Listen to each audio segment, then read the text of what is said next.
It is. Boobs are good. I have not seen this yet, everybody.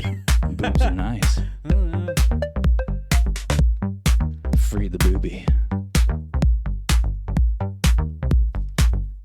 Even chicks love them, guys. Smartly uneducated. Here we go. It's unreal. It is Welcome unreal. to Smartly Uneducated, everybody. Can't believe you've How's done it this. going tonight? My name is Ben, and I'm one of your lovely hosts, and I am joined by my lovely co-host, The Wiz. Yeah, that's me. That intro was insane, Ben. What a loop you just threw me through. I was prepared for our normal hard rock intro, and now we have a soft EDM booby mix. Oh, dude, Which I is, love I mean, it. everything said boobie. on there was factual, so I'm here All for it. And I like fact-based. it, but just threw me through a loop. Anyway, welcome to the show, everybody. My name is Evan, as he just briefly mentioned. This is Smartly Uneducated. And if you've never been here before, thank you for joining us. Yeah. And if you're returning, what's up, dudes? Saw dudes. Saw, dude. Saw, Anyway, dude. Ben has a really interesting show for us today. It's about Operation Snow White. Is that correct? Yes, Operation Snow White. I mean, I know that because that's the title of the stream, right? I can just look at my You screen. know, and before it'll we show start, though, before we get into all this and we get into like news updates around the world and, you know, things of that nature, I want you to cheers me, bud. I'll cheers to that, dude. Guinness time, I'll baby. cheers to that, Guinness bud. time. Yeah. And if you're popping open a cold one, make sure you drink responsible tonight. Always responsible with your alcohol consumption. Yeah, drink responsibly. Other than that, have a wonderful time. Oh, yeah. So before we get into the topic, I'm going to take next like maybe 5 minutes tops just to kind of talk about some news updates, things around the world that have been happening. Really more around our nation that have been happening. Before I list a couple of kind of like highlighted events just from this week alone, is there anything you want to throw out there that's been news relevant on your mind just within just this week alone? Within just this week, I mean, of course, dude. Everybody knows that we had the Cybertruck bomb go off, and we had the horrific terrorist attack that happened in New Orleans, which I've been there before. It's a beautiful place. It's kind of dirty, but That's New Orleans. that's besides the point entirely. A horrific terrorist attack happened in America, and they tried to blow it off as if it wasn't. Yeah, they did. Where we plainly saw an FBI agent taking photo of an ISIS flag, which if you think that that's not a terrorist attack, you're an absolute moron.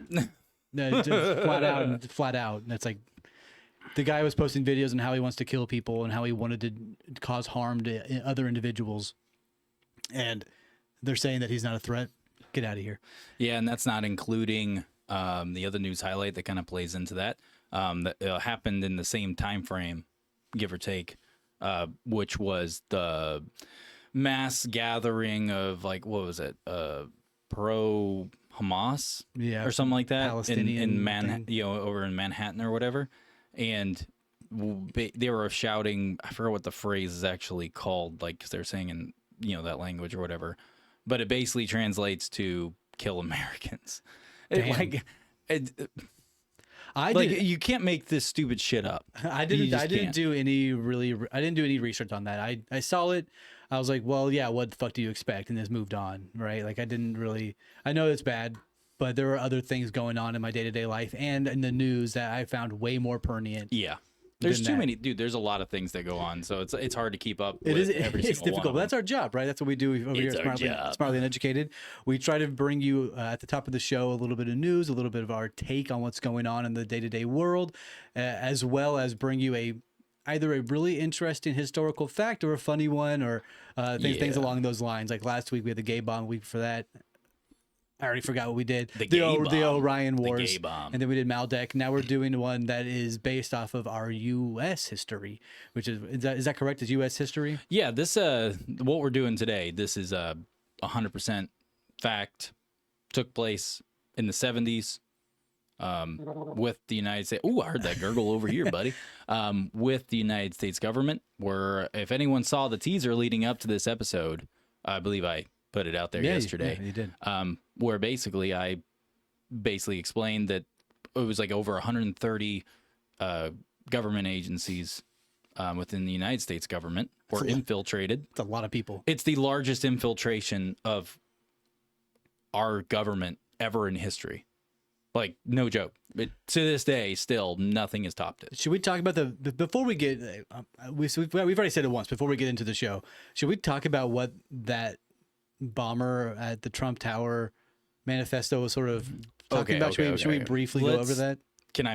Let's put it in context first for the bomber situation. Yes. And what you're about to address, because it just came to light today. Yeah. A little bit ago. I think it was like a couple hours ago. Let me verify. Is when it started popping out.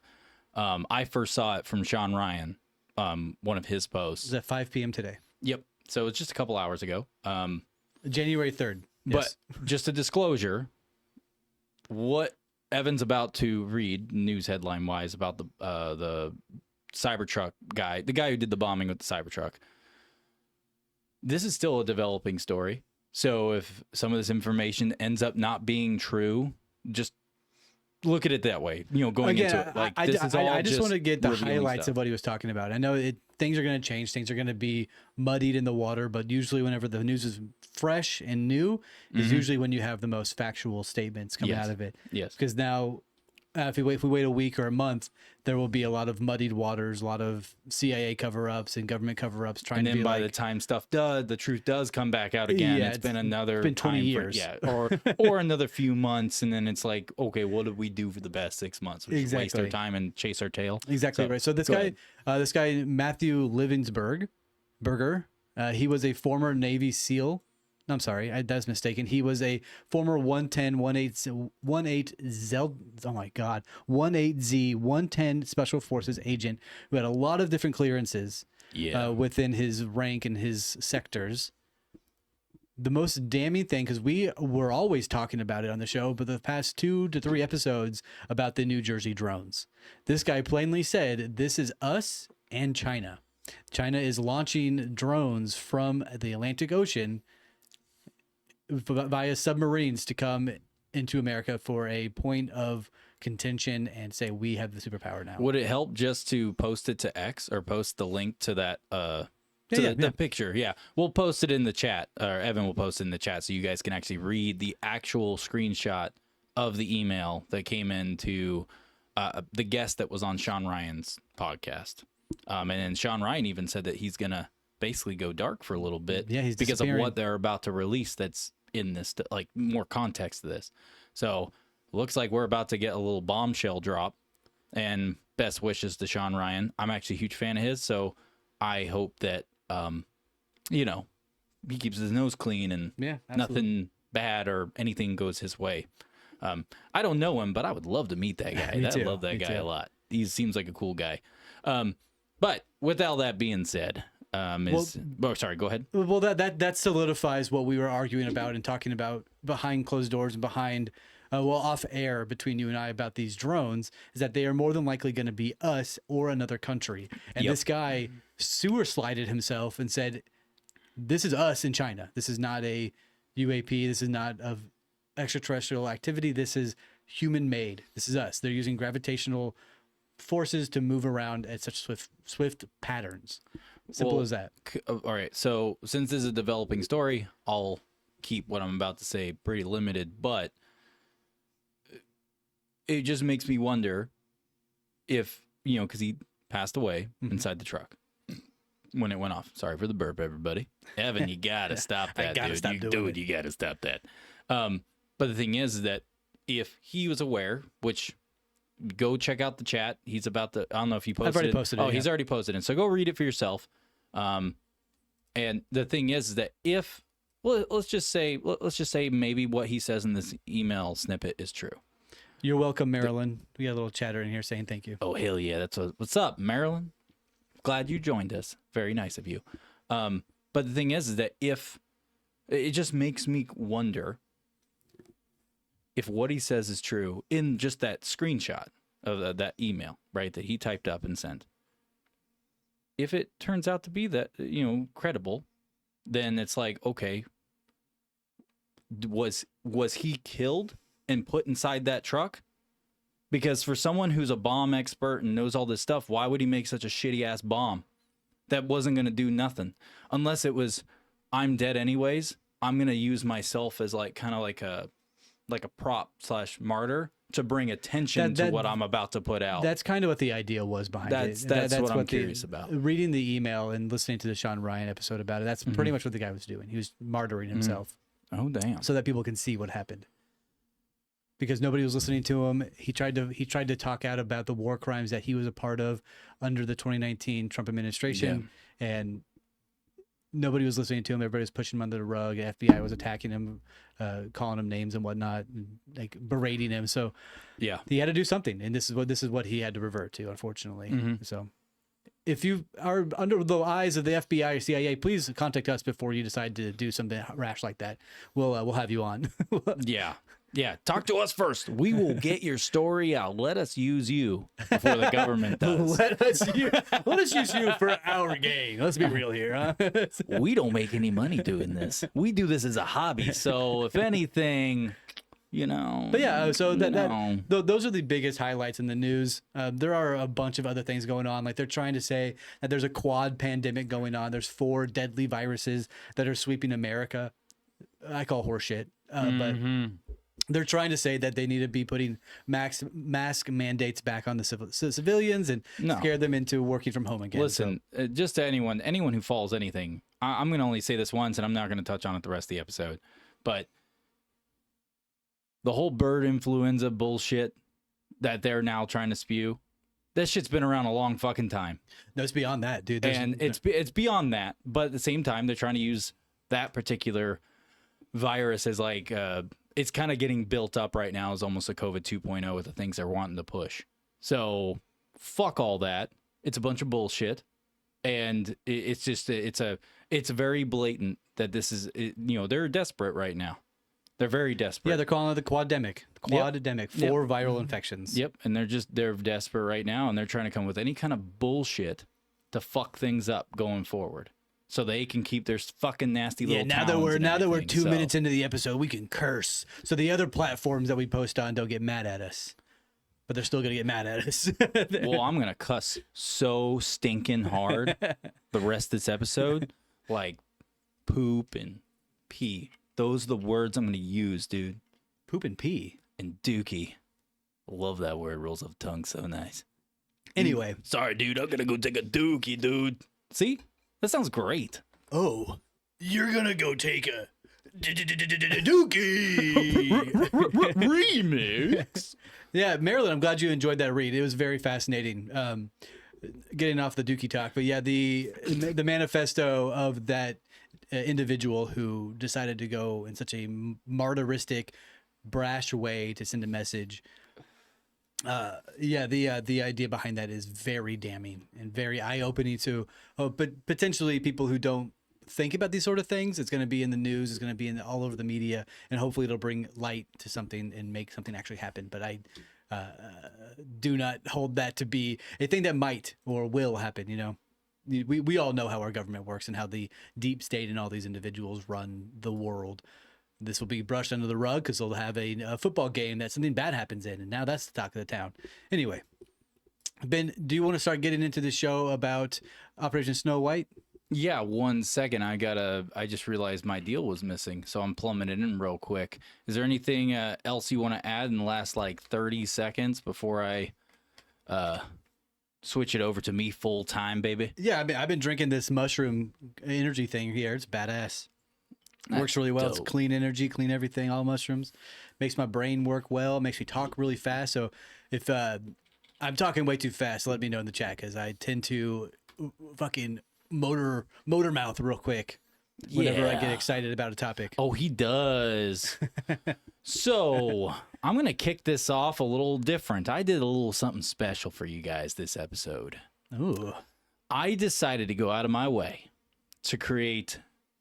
So I'm doing, I'm going to do a dramatic kind of lead up, like storytelling for about 1.5 minutes, 2 minutes. And I made a customized visualized video to go with my narration. A visual video? Thank God it's not a visual audio. Dude. The audience and the viewers and the people listening right now, missed a bullet. For real. Can you imagine if they could see us right now? Wait a second, there's cameras in there. What, dude? Who put cameras in the room, dude? Meghan Markle drowning in the ocean, screaming about climate change and shit. That's a deep dive reference for those old smartly uneducated heads out there. That is a deep dive reference. Yeah, as long as you guys watch the show. Yeah, oh, Marilyn, sorry, go ahead. There's a Lion's Mane in here, Rishi, you name it. He's got all that stuff. Oh, hell yeah. It's got everything, every single adaptogen mushroom you can think of. Take your psilocybin every day. Chaga, Rishi, turkey tail, lion's mane. Yeah. Dude, it's got a lion's mane in it. It's hairy. Wait. Oh, we're talking about fungus. And we are not sponsored by this. We are not sponsored by this. Yeah. This is just me drinking this, and I like this drink. That's it. We're not sponsored by them. Yeah. We're not. So let's get going. Let's jump into Operation Snow White, everybody. So let me go ahead and I'm about to start reading this little story, and I wrote this up after doing all my research and everything. I decided to craft my own traumatic story to set the stage for this episode, and I will tell you right now, I don't normally do that. No, you don't. No, I'm just having fun with it. I'm excited to see what happens. But with that being said, just a disclosure here, I did not do any takes on this. Like, I didn't even rehearse it.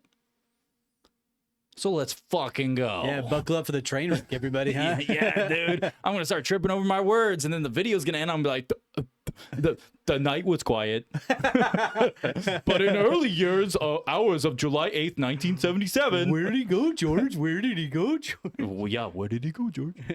That's basically what's going to turn into. So anyways, with that being said, let's get going with this fun little thing. So I got to time it all just right. So let me see if I can do this. Oh, okay. Get in the zone. I got this shit. The Auto Zone. Also not a sponsor. I almost started singing the O'Reilly commercial. Hey, enough product placement. They don't pay us. I don't have ADHD. Enough product placement. Don't bring up nostalgic things like the old Home Depot commercials from the 90s. Come on, man. Anyways, let's go ahead and start this. Let's dive in. I'm going to set the stage for you guys. The night was quiet, but in the early hours of July 8th, 1977, two men slipped into a Washington, D.C. IRS office with forged IDs and stolen keys. Their mission was clear: retrieve and erase any evidence harmful to the Church of Scientology. However, their plans unraveled when a security guard spotted them, leading to their arrest. What seemed like a routine break-in was anything but. These men were part of Operation Snow White, the largest known infiltration of the U.S. government in history. As the FBI investigated, they uncovered a web of espionage spanning over 130 government agencies, including the IRS, Department of Justice, and even foreign embassies. Scientology operatives trained in infiltration and espionage had stolen documents, erased files, and planted wiretaps. The mission's goal: to eliminate negative information about Scientology and its leader, L. Ron Hubbard. The operation was masterminded by the Guardian's Office, Scientology's intelligence arm, led by Hubbard's wife, Mary Sue Hubbard. Among the plans uncovered was Operation Freakout, a chilling campaign to destroy journalist Paulette Cooper, involving forged bomb threats and psychological harassment. The scandal accumulated in the largest FBI raid in U.S. history, uncovering thousands of stolen documents. 11 high-ranking Scientologists, including Mary Sue, were convicted. But Hubbard evaded the justice, retreating into hiding. Operation Snow White remains a testament to the lengths Scientology would go to protect its secrets. This story isn't just about a cult's paranoia. It's about the fragility of trust and the dangers of unchecked ambition. How far would someone go to protect the truth? Boom. That was good. Set the motherfucking stage, dude. Set the tone. You're welcome. Check the room tone in that one. Holy cow. Dude, I'm so wet. Get your wives out of the room. That was impressive, dude. Holy shit. Get your wives. Get me out of the room, dude. I'm wet.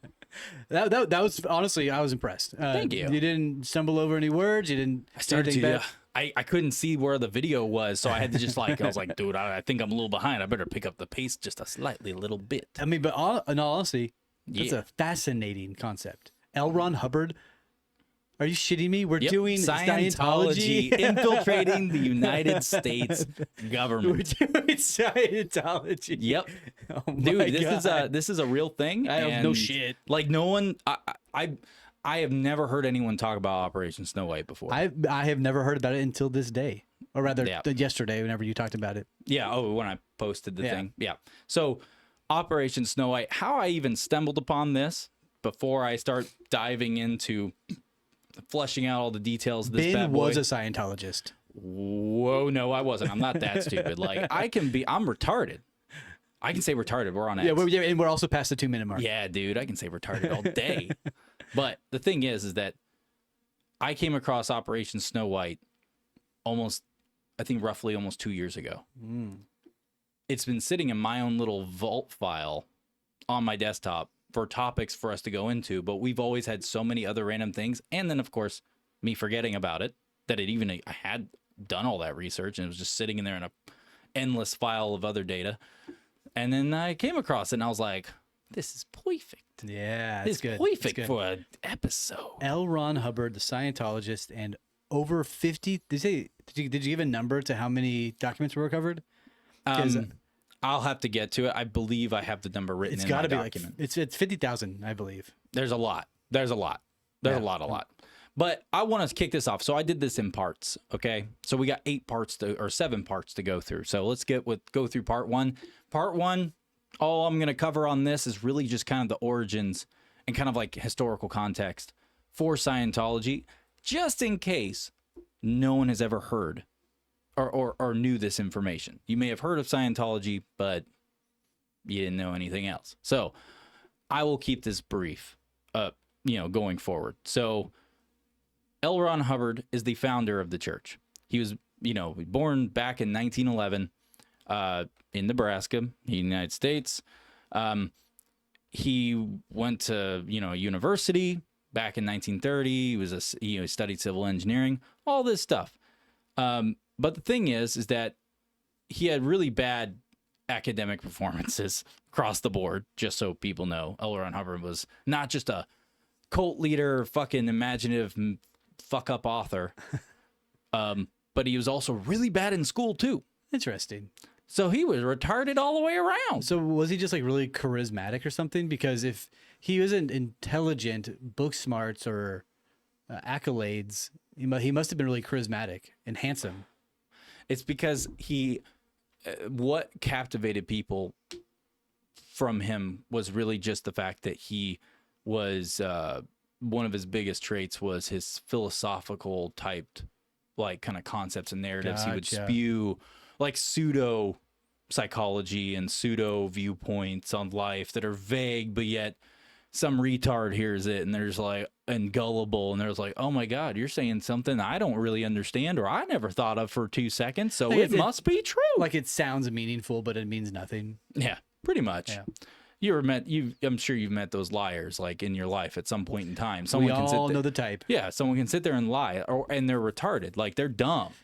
They're like really unintelligent people, but yet their street skills in communication and shit like that is on par. Yeah. They're just not book smart in any capacity, skillless. The only skill they have is they're maxed out in perk points for bartering. That sounds like me. That's sounds like me, dude. Yeah, it's like me in a nutshell. Not intelligent, doesn't know how to read, y'all. Doesn't know how to read, y'all. Them Texan schools didn't teach me how to do nothing besides castrate goats and know how to Castrate wrangle some goats. cows, baby.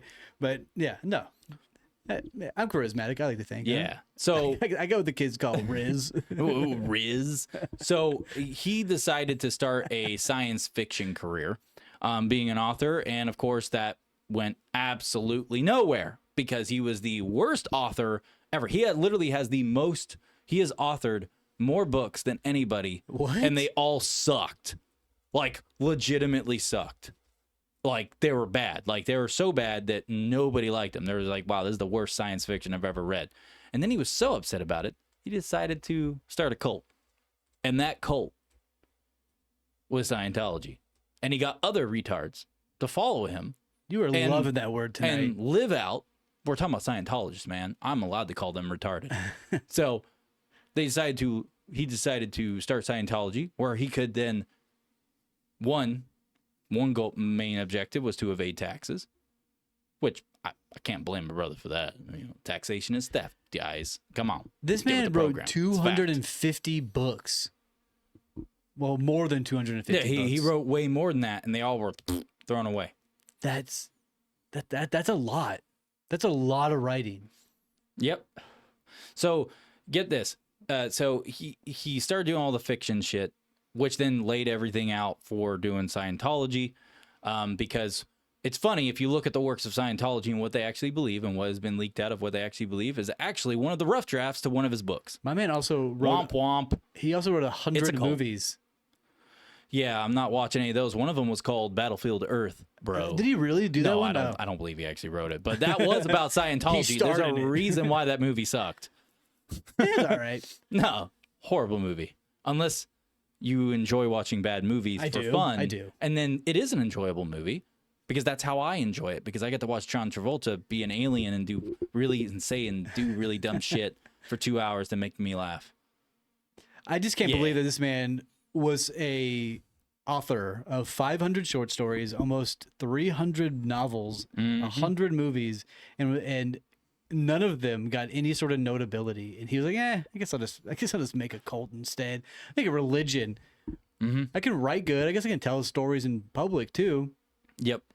So let's get through the part one. It's already almost over. The part one is because it's very brief. But basically, Scientology got a big oomph in the 50s because of the publication of Dianetics, the modern science of mental health. I gotta buy that book. Dianetics is fucking retarded. I gotta buy it. Dude, I'm going to say retarded so many times on this episode because we're talking about Scientology and L. Ron Hubbard. I apologize in advance. Just kidding. If you don't like it, you can leave. Just kidding. Don't leave. Stay. Anyways, Backtracking real fast. Dude, I'm backtracking so fucking hard. Everything I say about you, I mean about myself. But anyways, so yeah, so like that produced the book or whatever.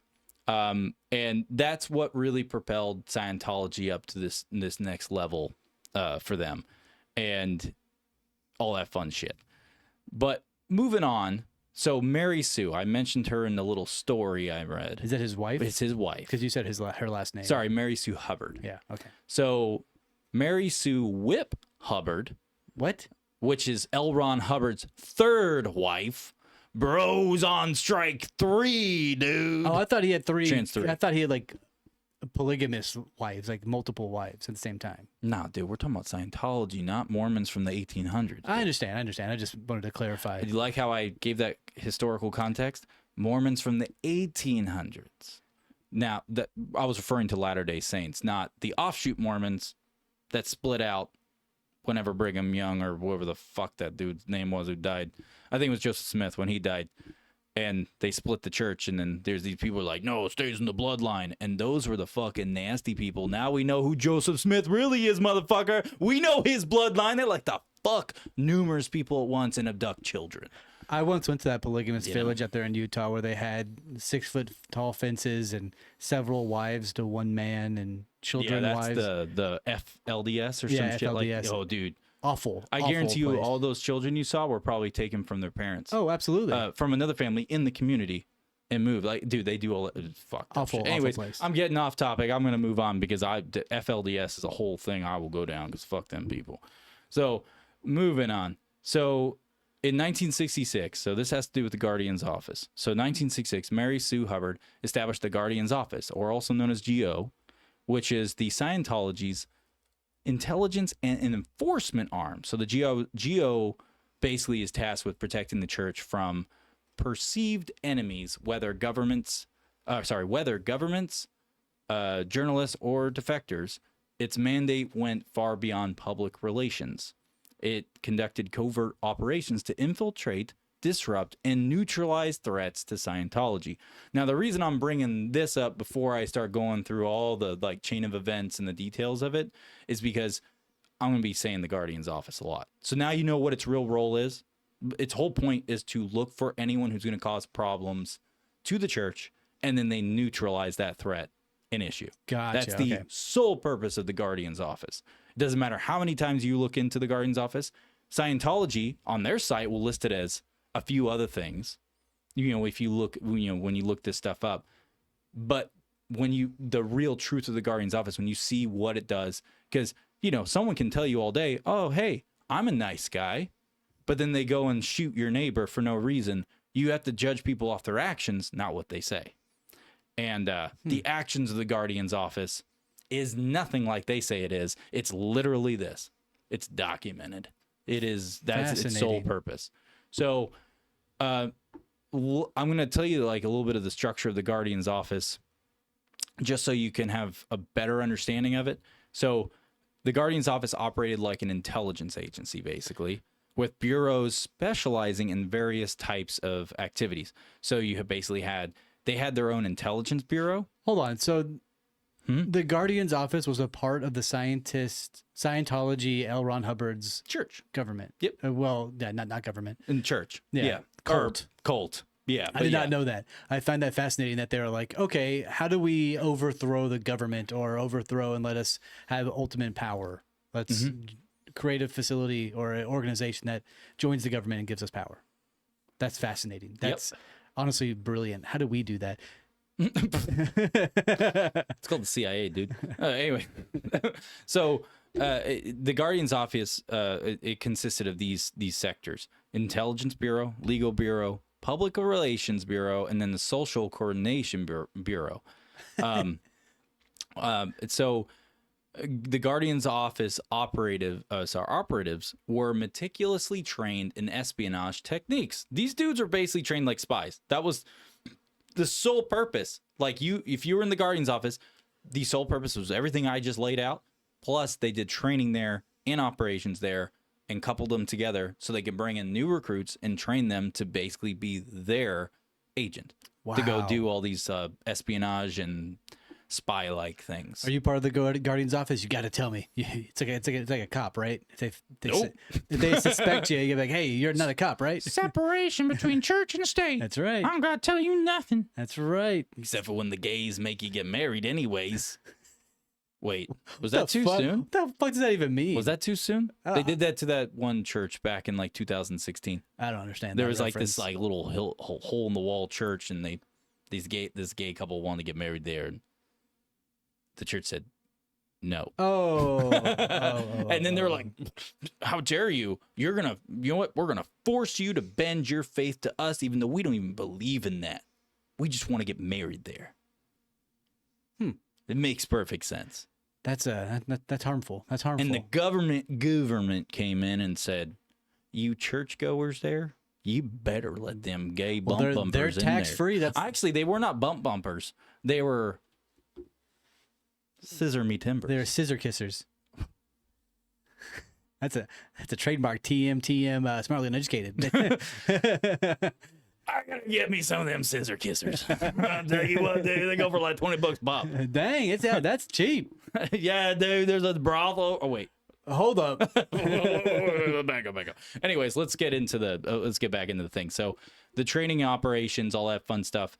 So they, other than the espionage techniques, so they did full trainings in document forgery, covert surveillance, how to install basically do wiretap, like tech savvy for the time in the 70s, breaking into basically how to break into places, how do you bypass alarms, how to crack safes, the works, how to case locations for breaking in, and then also trained in psychological manipulation to undermine not just critics, but also people that they meet in the field. Wow. So when they're infiltrating the government and doing all that stuff, they would look for ways to manipulate those around them. And then in a lot of cases, it ended up turning into they couldn't manipulate the person to give them what they want because you have untrained spies training untrained spies. Don't get me wrong, they ended up being pretty damn good in certain areas. They ended up getting busted, obviously. But the thing is that they were not as successful with the person-to-person interaction, so they ended up just blackmailing people. Oh. You know, that's where they would default to, something to get leverage on Yeah, them. you can't do that. Half the time they would turn into blackmail. That's And, not- well, they were successful. They didn't get busted for blackmail until after they got busted due to something else. I have a feeling at some point somebody's like, "Yeah, go ahead and send that out." My life. Send it. Who cares? Send it. Why'd you say it like that? That's so Because we zesty. did the gay bomb last week. The So Cuban zesty, gay dude. bomb. So dude. zesty. Dude, I'm feeling extra zesty. Because we did the gay bomb last week. But if they're blackmailing people left and right, eventually there's gotta be somebody who's like, I don't give a fuck. Just Oh, dude, we're gonna get there. We're gonna get. I have everything about how they get it exposed. I gotta say, their concept of training and infiltrating in these sort of fashions sounds really badass to me. It sounds like a Walmart ninja, just like horrible training, but all the bravery to go attempt it. And if 13-year-old me was recruited, I would have joined because that sounds awesome. Yep. I want to read the quote real quick. Yeah, please. And I will tell you what this is from. And it's part of this. And it has to do with the Guardian's office, the GO. So, to claim total control over its environment, prioritizing the preservation of the church at any cost. Any is in all caps. I didn't write that. I copied the any verbatim. Any, all caps. At any cost. And so that's the end of the quote. That is actually from the Guardian's office. That is one of their things in their handbook. That means murder. Murder. Judas, no. Murder most foul. Yeah. Yeah. So that's where that. So this is what led to Operation Snow White. Now we got through the history.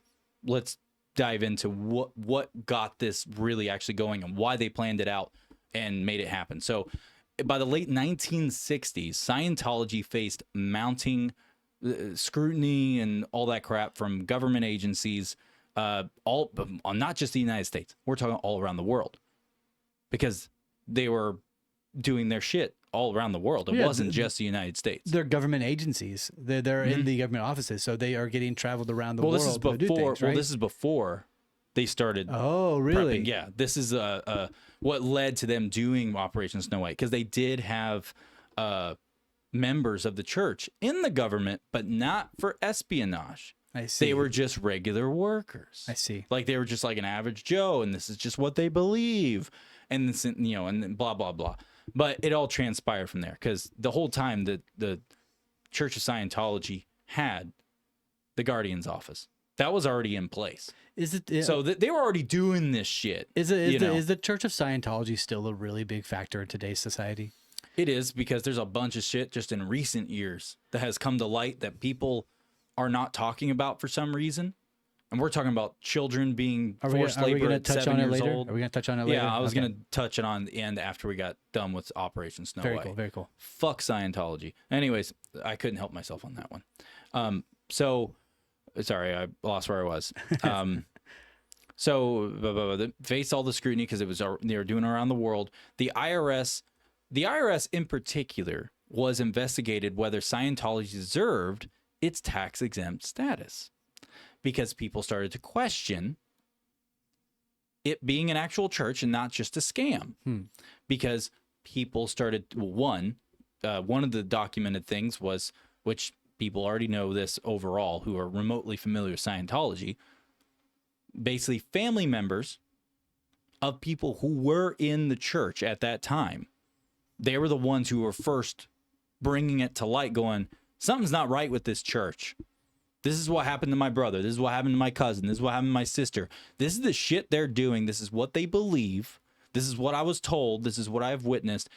Something about this is a cult. Something about this ain't right. People were blowing it and literally verbatim calling it a cult back then. And then, of course, a good chunk of people took it and were like, hey, I don't know if this is necessarily a cult. It looks to me like it's just an elaborate scam to get away with not having to pay taxes.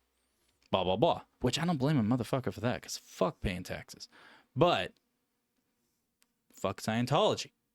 Just because they're doing something I support in one small aspect does not mean I like them or support them. But fuck those people. So anyways, moving on.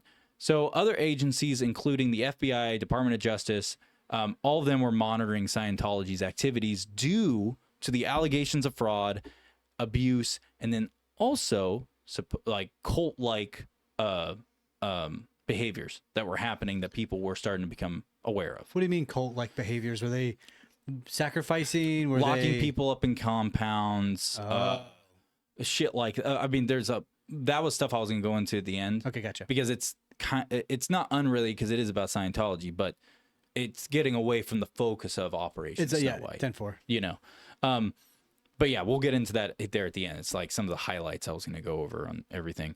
So.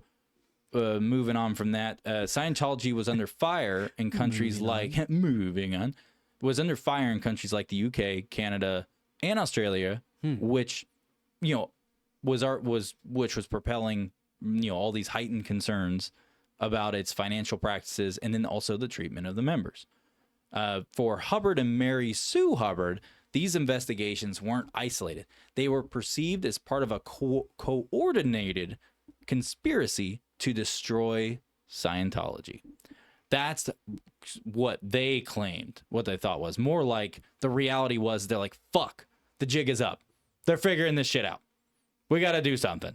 They're going to figure out, I made up a bunch of shit. They're going to realize at some point in time that everything we believe in Scientology came from a rough draft of a science fiction novel that was a total failure and a flop, which was hence the genre it's in, science fiction. Emphasis on fiction. There we go. Emphasis on fiction. Anyways, so they were like, that's realistically what really happened. He was like, fuck, I don't know what to do. And then Mary Sue, being the covert little fucking serpent that bitch was, she was like, baby, I got you. Watch me work. Mind games are my forte. I'm a woman. Let's go. It's true. I can't play mind games as good as my wife. She could wipe the floor with me all day. Now, if I needed to throw her through a wall, got that, no problem. But mind games, though, she's pretty goddamn good at it. You know, luckily she likes me. That's all very fascinating that they were all across the globe, and Mary Sue was the one who's like, let me step in here to actually do some work and put that time in. Yeah, Mary Sue, if you do your research on this, Mary Sue basically made L. Ron take a side seat. No shit. Yeah, because L. Ron was not a tactician. He was not organized. The only thing that L. Ron could do was have an imagination. That was the only thing he was good at. Just charismatic and he was dumb, imaginative. Basically uneducated in all in most respects. Not smartly uneducated, dumbly uneducated, dude.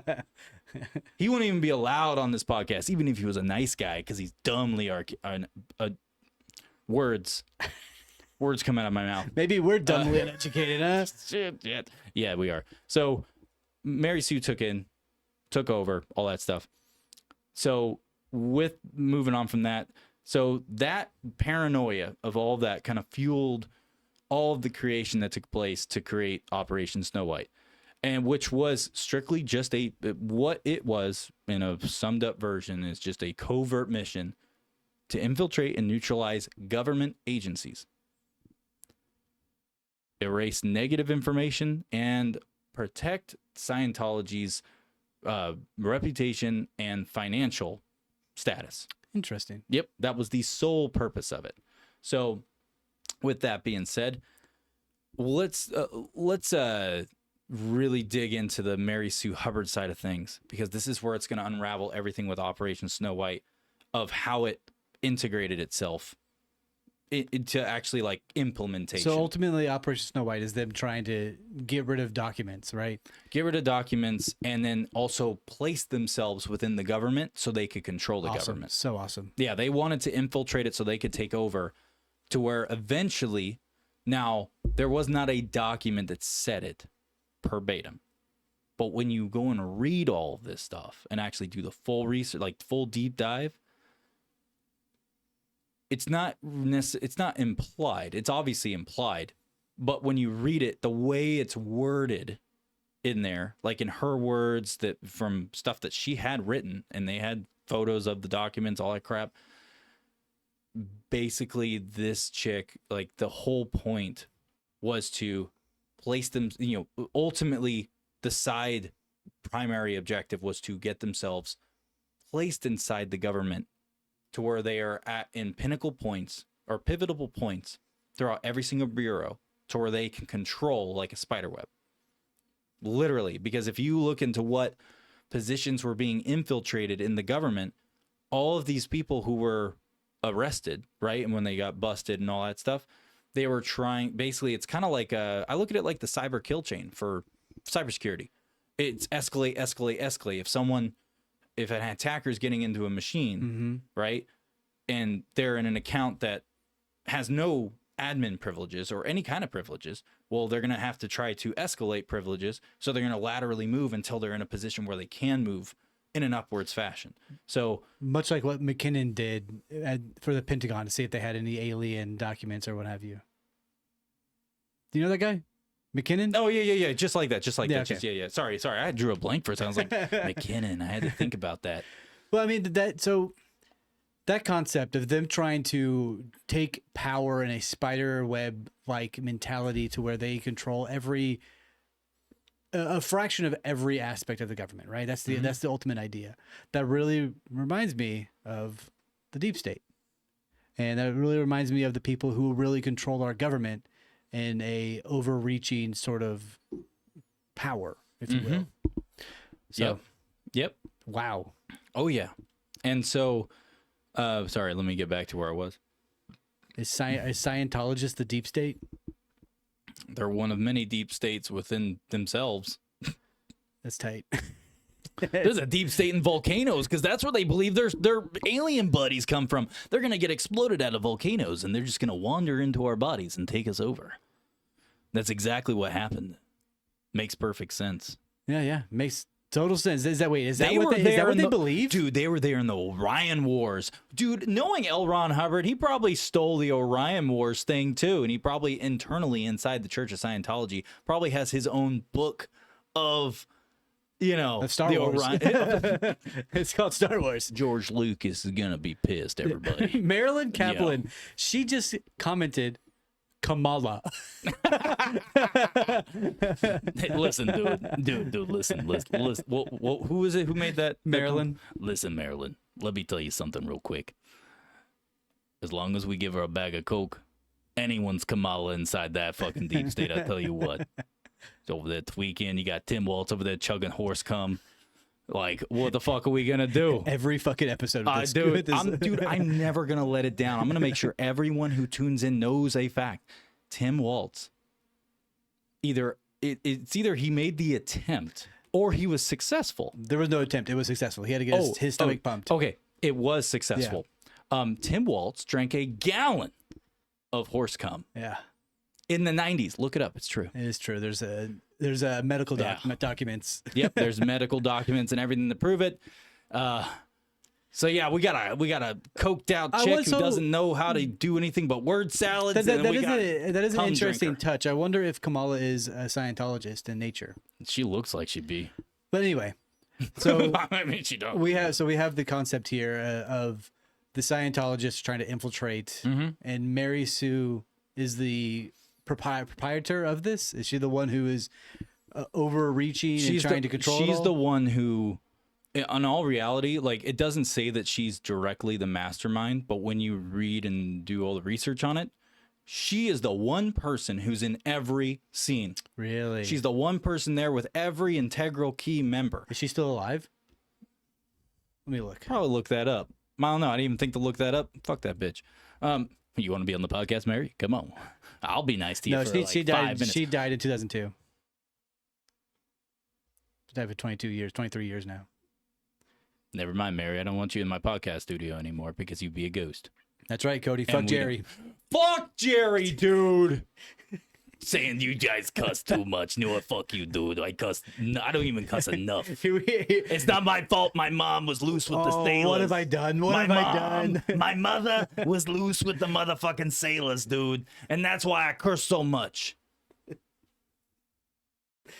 That's logic sound. That's sound logic. Anyways, let's move on. So, moving on. Hashtag moving on. Yeah, hashtag moving on and hashtag fuck Jerry.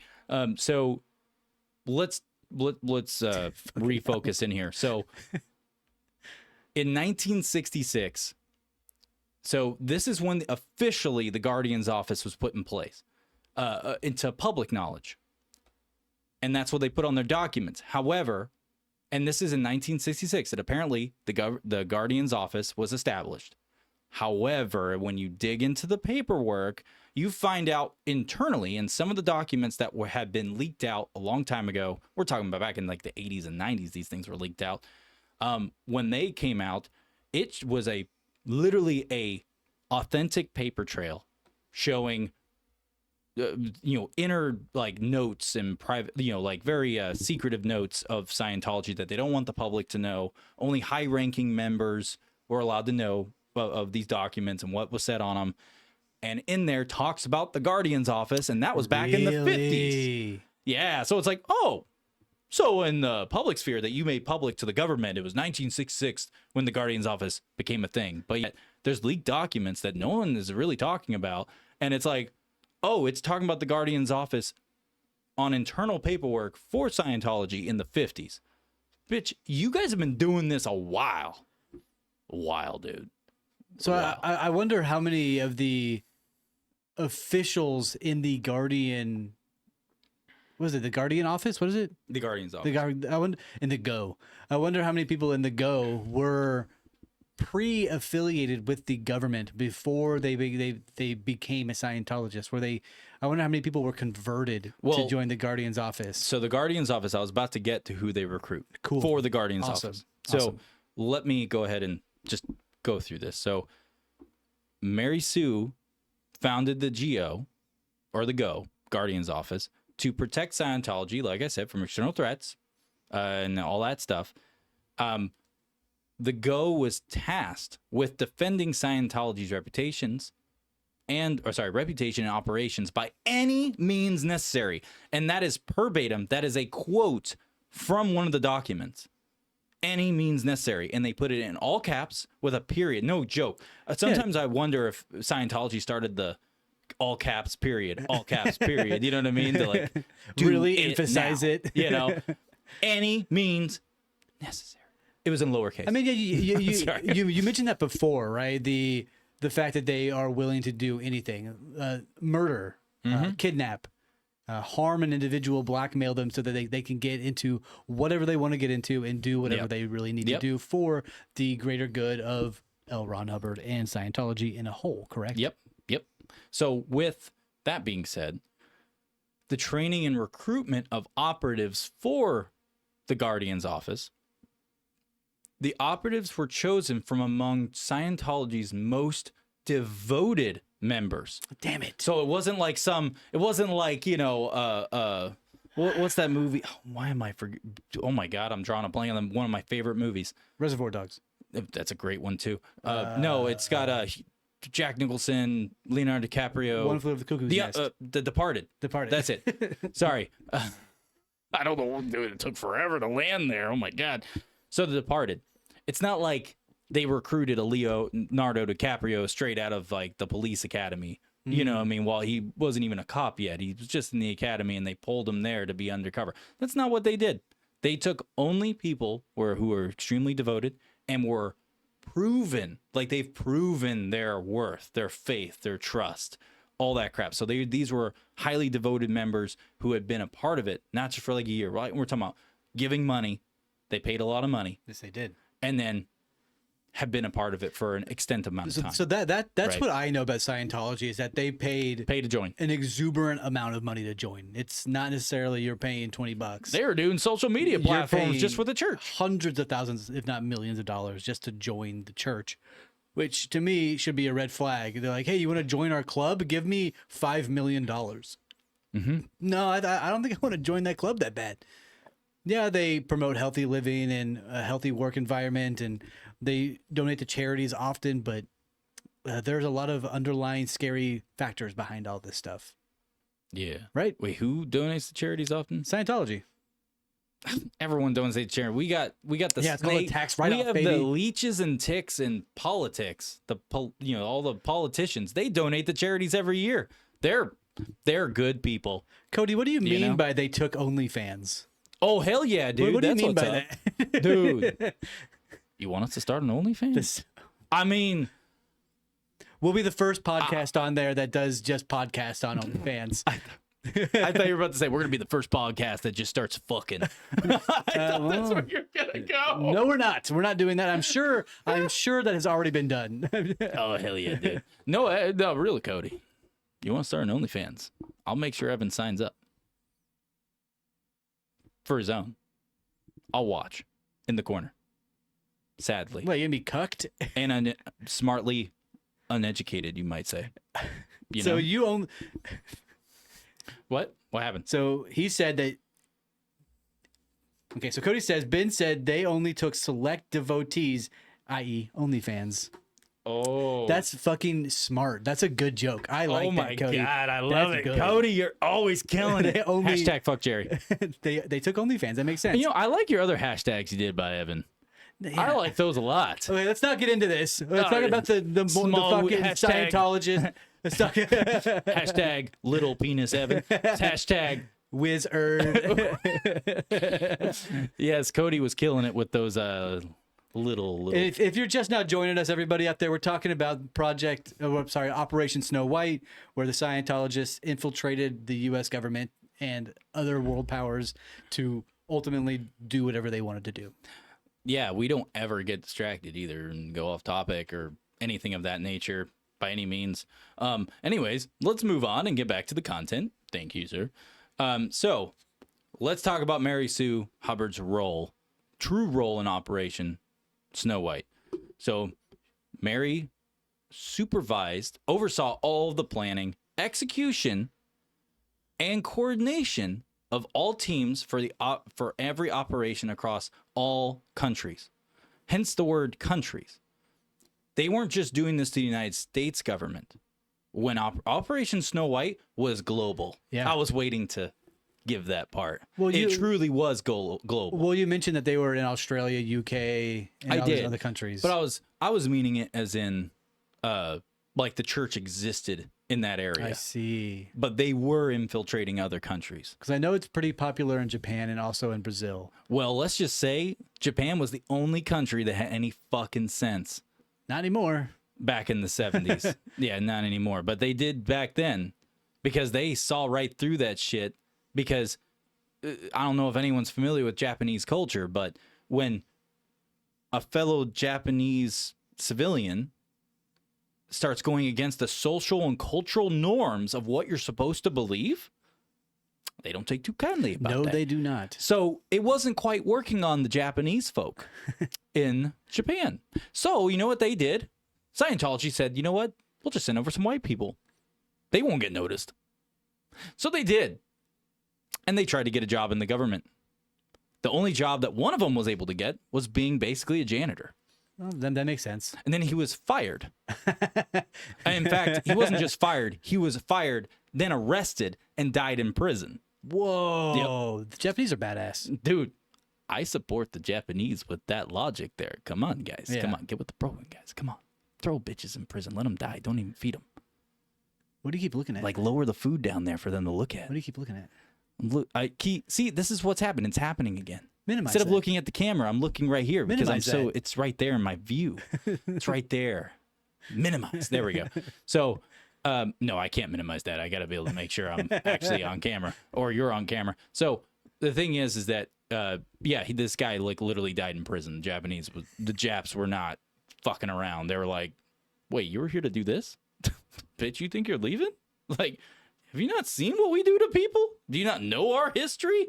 Like, they fuck some people up. So what did Mary Sue do? Anyways, sorry, I'll move on. I'm sorry, move on. So, yeah. So so here's a fun fact. So L. Ron Hubbard distanced himself from the operation completely. Like, we're talking full on wash your hands of it the moment it was conceived on an idea level. Like an idea level that they were going to move forward and they were going to actually actually implement this operation. The moment they, came to that decision, L. Ron Hubbard just was like, oh, I'm going to take a step back. I'm not a part of this. White glove service. Smart. Here. I mean, because he's the face of it, right? That'd be like, what's an example of that, right? That'd be like, P. Diddy says, no, it was. Yeah. It was. You're losing on the joke here. No, yeah, I was just trying to juggle it a little bit. I lost it. You're right. I lost that joke, guys. Then I'm taking back over. So, nice try next time. Nice try next time. Mary Sue, there's a lot of talk about how L. Ron, or when I say talk, it's more of there's a handful of people who believe because of a report that was made by an FBI agent, or it was basically the same report across the FBI, CIA, and I forgot what the other one was called, or what the other agency was, but they all basically made the same report about who was in charge, who was a part of it, all this stuff. Well, after this report though that all of them kind of put out, and it all literally was like worded the exact same way across every agency. Interesting. Which makes no sense, but it's whatever. The thing is that they basically tried to label it as, put the narrative that L. Ron was using Mary Sue as a headpiece, like a face front, like a face for it, and he was telling her what to do, and he was the ultimate mastermind, and he was this intelligent, all that stuff. No, that's not true at all, and that became revealed in the early 2000s. In the early 2000s, a new document was released showing that the people who wrote those reports were none other than Scientology members within the agency who had not been found out. Wow. Yeah.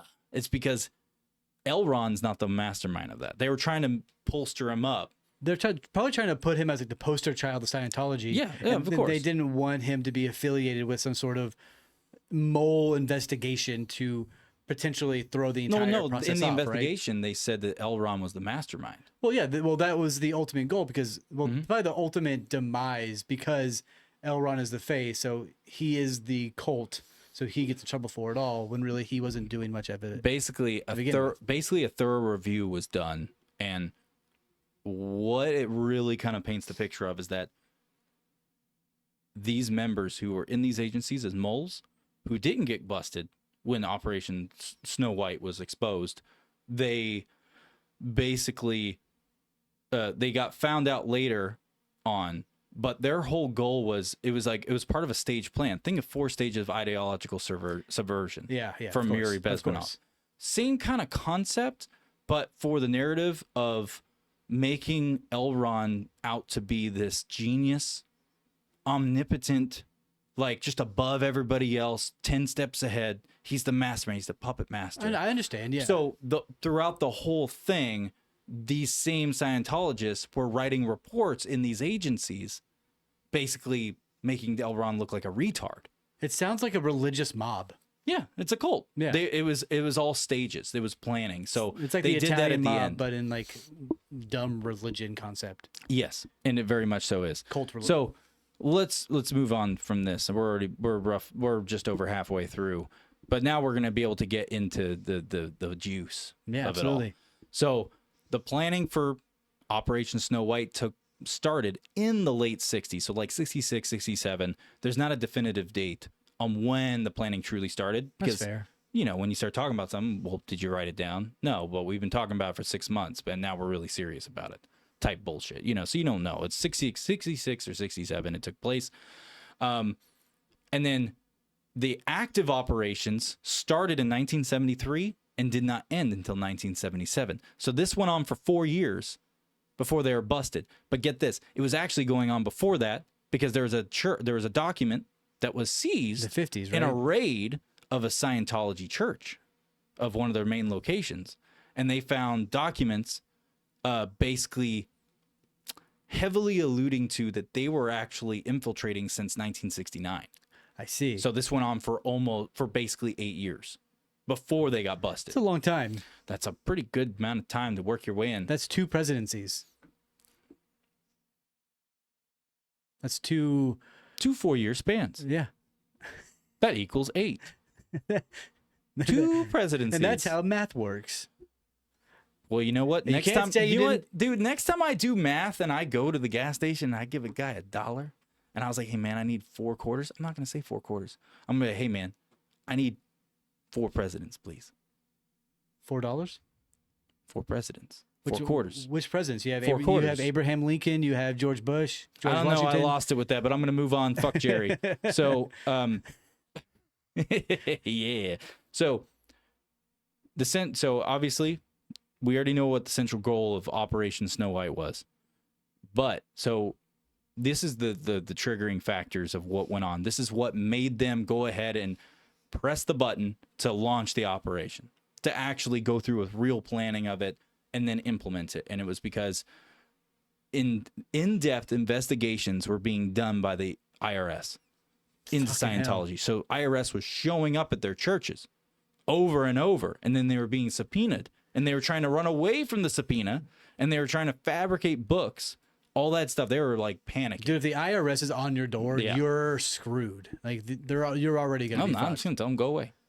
That works, right? They have guns now. Go away. I have guns too. No, thank you. You go away now. Thank you. Bye. No one's here. I Please don't go. want what you're selling. Go away. I don't want what you're selling. Anyway, so there was the IRS was digging into them heavily, because the IRS, their whole stuff on this, they knew that they were full of shit. They were trying to expose them at this point because they had actual, like, a decent amount of evidence, like probable cause, to make them go in. But it was very blatant. There's memos, internal memos written within the IRS and the CIA and FBI, basically all, just internal memos only, just basically talking about how, yeah, everyone knows that Scientology is bullshit. It's a lie. It's a scam, just so they can get out of paying taxes, which you can't blame a brother for that. I'm going to say that every time. Brother. But they knew what was up. And then, of course, they had super increased scrutiny from the United States government agencies, specifically the DOJ, which is the Department of Justice. And then also FBI was the next runner-up. And then, of course, they had all this international criticism from the UK, Canada, Australia, Japan, and all that fun stuff. So they were like, hey, we need to really take the Guardian's office seriously and utilize it how we're supposed to, and we need to neutralize all these threats.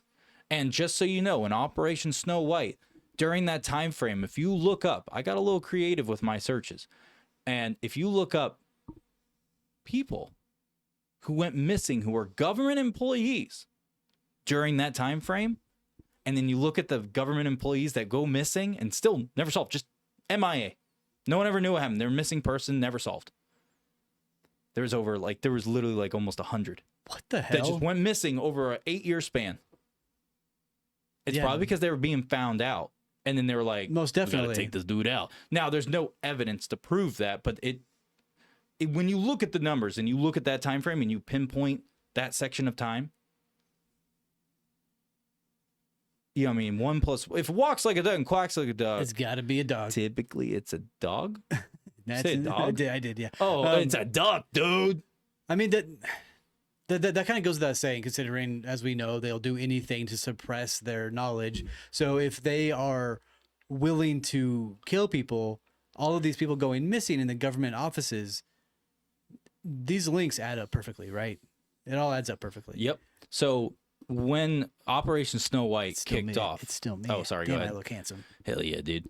Whenever Operation Snow White kicked off, basically not only, I know I had told you about over 130 government agencies. They didn't just infiltrate government agencies in the United States. McDonald's as well. Dude, they be flipping patties in there like a motherfucker. They've been putting them little alien spirits in the meat, dude. What the fuck? They looked at the fire like, it's a volcano. Put the fries in. Let's bring our brothers home. We got to jump in. We got to jump into this thing, dude. We got to let them alien spirits inject into me. Because they like the injecting with their other cocks. Yeah, I went there. What are you going to do about it? I said intentionally make you uncomfortable. You're so good at doing that. Thanks, dude. I'm so And you wet. made Anyways, all 200 so- other people watching. Hell yeah, uncomfortable. dude. Hell yeah, dude. Sorry, guys. So it's there. So let's move on from this. So they also infiltrated media organizations, That news makes sense. outlets, all that stuff. So they could basically, if as stories came in, info came in about anything with Scientology, they could fabricate it. They could alter it. So it could not put the same story. Like it couldn't put the real story out there. It would be altered and propaganda. Yeah, absolutely. Like, That's hey, it. this Scientology church found out to be smuggling money. They get they take the document, they just completely rewrite it to say they're donating money. Yeah, pretty much. So let's get going on here. I wonder how much money they laundered over those times. And also, the building of Scientology in 1977 looks like a awful like Mexico Cozumel resort. It's painted like a ocean blue. It looks like an insane asylum. It's not interesting by any means. I want you guys to remember a name though, journalist Paulette Cooper, because we're gonna get to her shortly, but her name's gonna pop up randomly, at least one other time, or at least once, but more than likely 2 or maybe 3 times before I start talking about her side of things. Okay. In this, because hers is fucked up. What they did to her. Oh. Oh yeah. Oh, they've ruined this bitch's life. Sorry, I shouldn't have called her a bitch. I didn't mean it in a negative sense, but you know what I mean. Like, they ruined her. They were trying to ruin her. Correct. Because she was exposing the truth about Scientology in the news, in journal, and articles and all that stuff. She was writing full-on detailed pieces exposing the truth of Scientology and what they do, because she had an inside scoop. That's important. That's another whistleblower gone missing. Well, she didn't go. I don't believe she went missing, but they ruined her. Gotcha. They were trying to ruin her. It was bad. They couldn't just go and outright. But anyways, I'll get to her in a second. So, moving on from that. So let me get back down. So they were successful. So this is the early successes started rolling in. So they managed to infiltrate the IRS office. There is not, to this day, they do not know how many Scientology members infiltrated the IRS. To this day, they still don't know. It's inconclusive. That's how many people infiltrated the IRS. Might have been all of them. That's why our taxes went up, because they decided. Well, not taxes. That's why we get audited more often than normal, because they infiltrated and they implanted and they're like, you know what? Scientology's going to get a break, but every other motherfucker's going to get audited. Is that why they're like, That's hey, you should know how much money you give us, but if you don't, we're going to come and tax you a lot. Or we're going to show up with our Let's Be Friend vehicles where it's full SWAT attire and knock down your door. Where's my 1050? Yeah, no shit. So they were successful in infiltrating the IRS office very early on. Like, they basically just walked through the door. They didn't even have to try to infiltrate the IRS. And then there's like several records related to Scientology's tax exempt status were removed, altered, and destroyed during the IRS efforts to try to get them, because they had infiltrated the IRS office and they destroyed the documents. And since they didn't have documents on any of that stuff, they couldn't continue to push forward legally against the Church of Scientology. The next, they infiltrated the DOJ and the FBI. So this is where they had the other operatives come in. They had like classes of operatives. Of basically, let's call it. They didn't say the names. I could not find the names of the classes of these operatives, of what they're actually called in the church. But we'll just, for conversation's sake, we'll say class 1 through 5, right? Basically, they brought in the higher rated classes for doing wiretaps, communication, devices for intercepting. They would like literally go and plug in manually. This is the go. Into lines. This is the go. Yes, this is the Guardian's Office higher ranking operatives that were like class 4s and 5s. Dude. They made it into the DOJ and they installed wiretaps, like the works. They had everything bugged to a T. That sounds awesome. I want to do that. Wait, allegedly. But if I'm telling you, man, if I was like 20 years old and these people came to me like, hey, we're going to train you how to infiltrate the government and we're going to work for us, we're going to pay you, I might do that. It sounds awesome. And due to them being successful in getting all these wiretaps and everything interwoven into the DOJ and the FBI, this 100% allowed the church to literally anticipate every government action that was coming against them. That's the whole because idea. They knew about what was going on ahead of time, and then they could adjust anything on their sides legally and PR strategy wise accordingly to what was about to happen. And they would know about it because of how their stuff worked.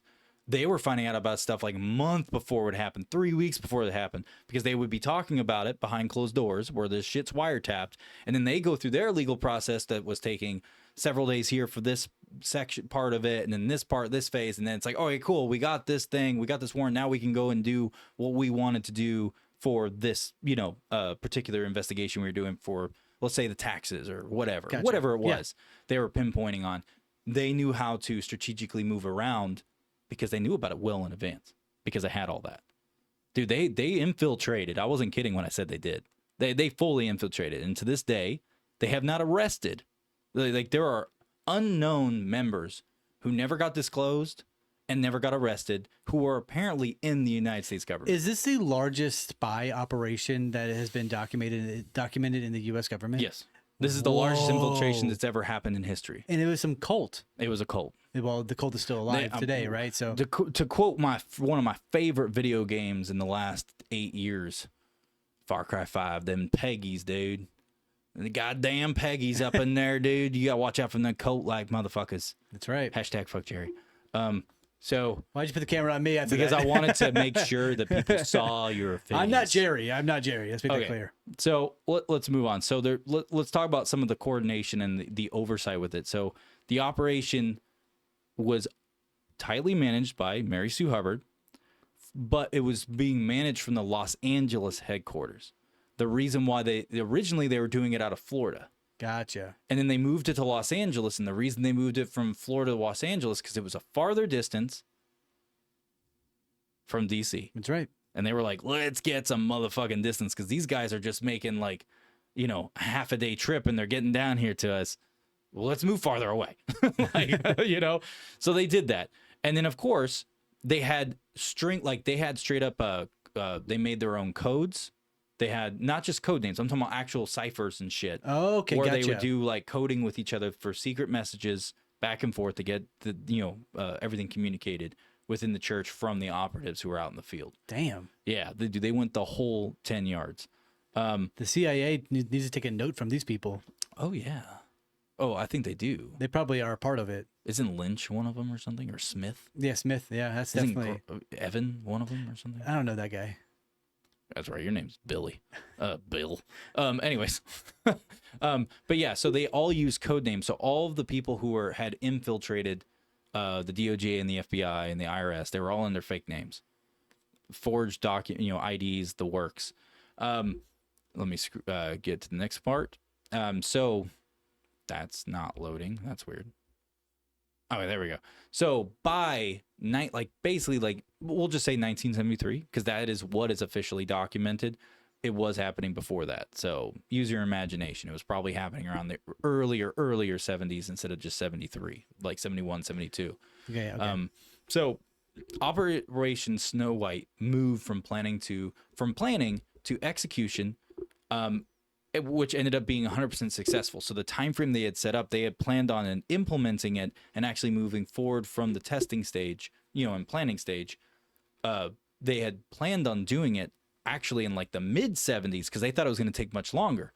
But according to their notes and their documents, to their surprise, and they said that verbatim, like literally, quote, they wrote, "To our surprise, it was not as a daunting task as it then anticipated." Sorry, that was the quote. I had to read it. I had to actually remember it. So it's like, and they ended up bumping up the time frame. They were already in, in my personal opinion, from everything I researched, they were already in before 1970. But they had planned on not getting into 1975. Oh. So they got in wicked fast. Yeah, they got in way too early, way too fast. Yeah, way too fast. And let me scroll down real quick. So what they did on the methods for infiltrating the IRS, they secured employment with the IRS by posing as clerks and administrative staff, and it was low profile. But since due to the nature of how the IRS was organized and structured internally, even if they were just a low-level clerk or a low-level administrative type staff, they still had access to documents. That's right. They didn't have to be. That's why it was so easy to get into the IRS. No one had like, you didn't have to have like some crazy clearance to go and fuck with those documents. Not even a little bit.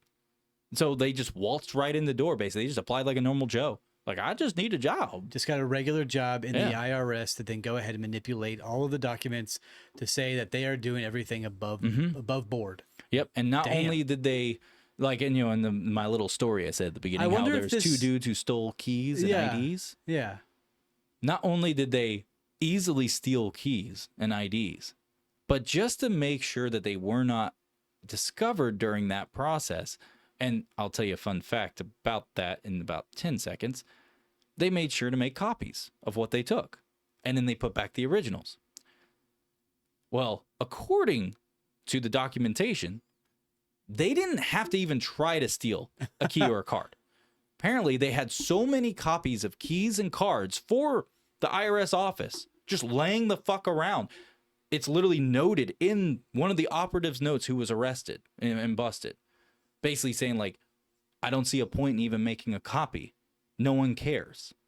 Oh. Like, literally. I wonder That's literally what it says. I wonder if this is what made the IRS sort of step up their confidentiality and their hiring process in a whole. Because if somebody is able to get into the IRS in such a quick, easy manner to then manipulate so much without any sort of pushback, that is a horrible organization. That's just bad management. Most companies in today's society, you're not allowed to go into certain locations because you don't have the proper clearances. I could only imagine in the late 70s that they were also blase, like, yeah, whatever. You're an American, come on in. Who cares? Mm-hmm. Right? That's the whole concept. Mm-hmm. That's asinine. Yep. And it makes me kind of happy that somebody was able to infiltrate them and make them change their policies. Good for them. Yep. But now we need to do it again and make them re-change their policies. Re-change those policies. But yeah, so the results, obviously, they were 100% successful. Did it without skipping a heartbeat at all. No sweat broken. It was the easiest thing in the world, apparently.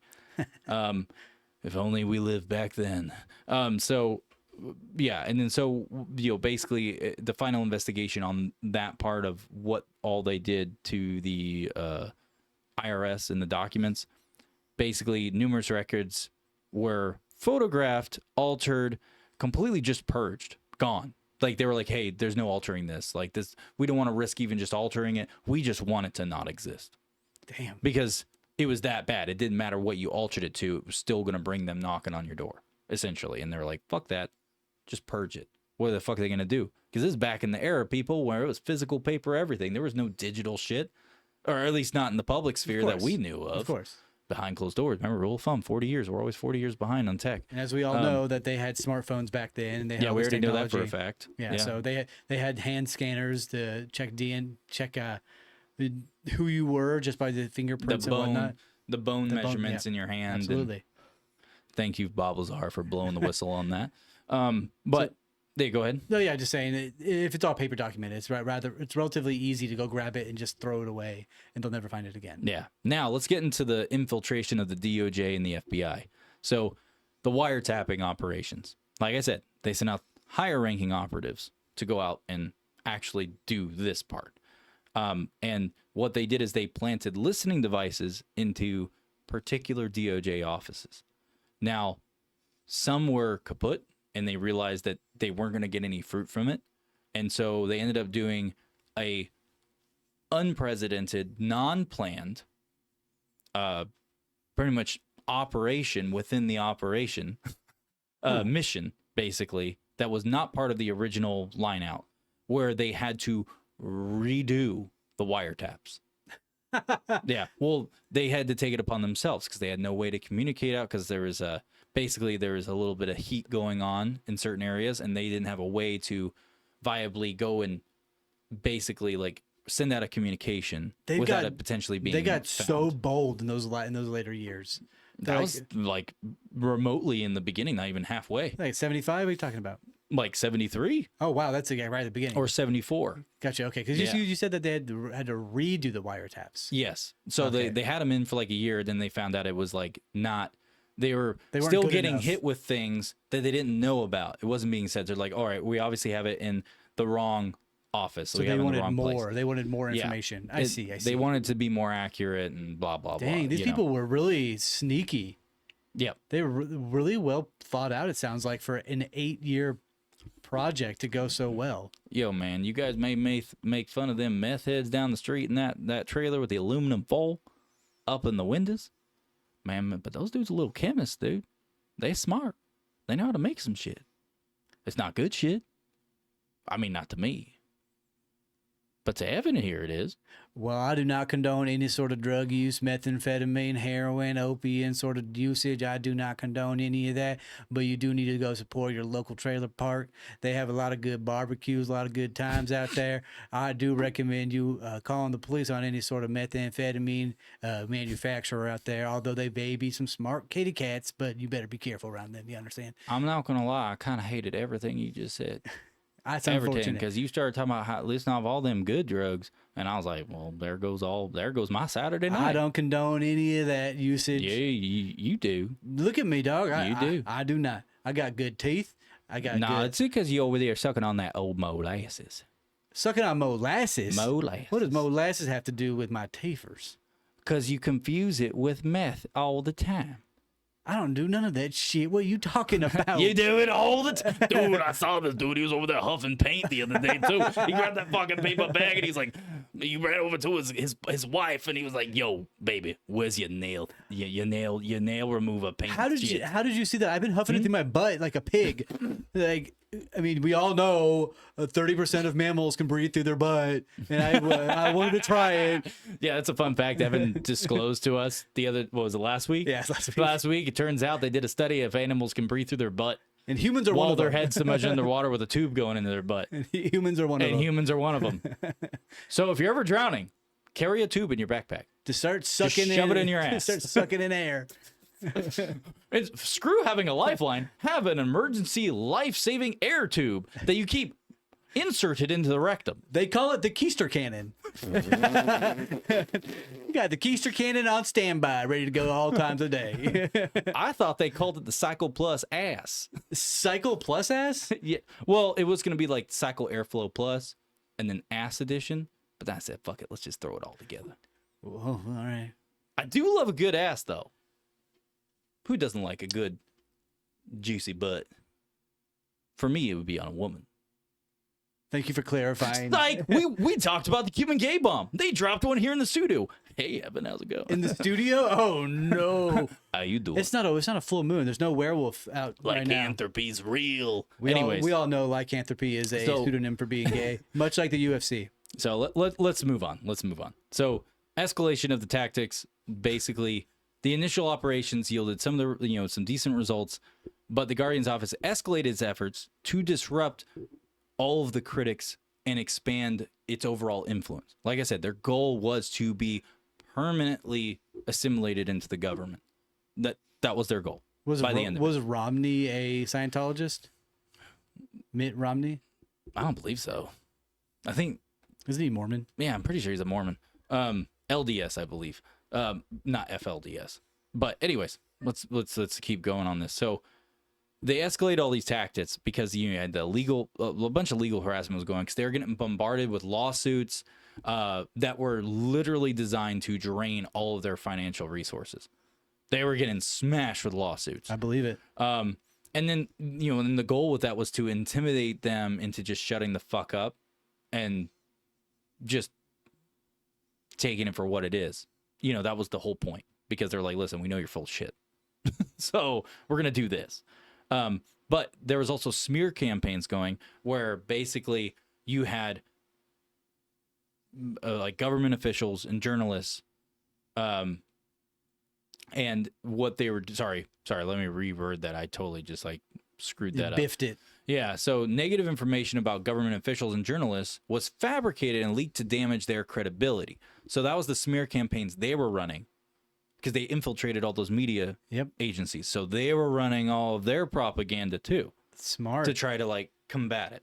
And then of course, lastly is the psychological warfare.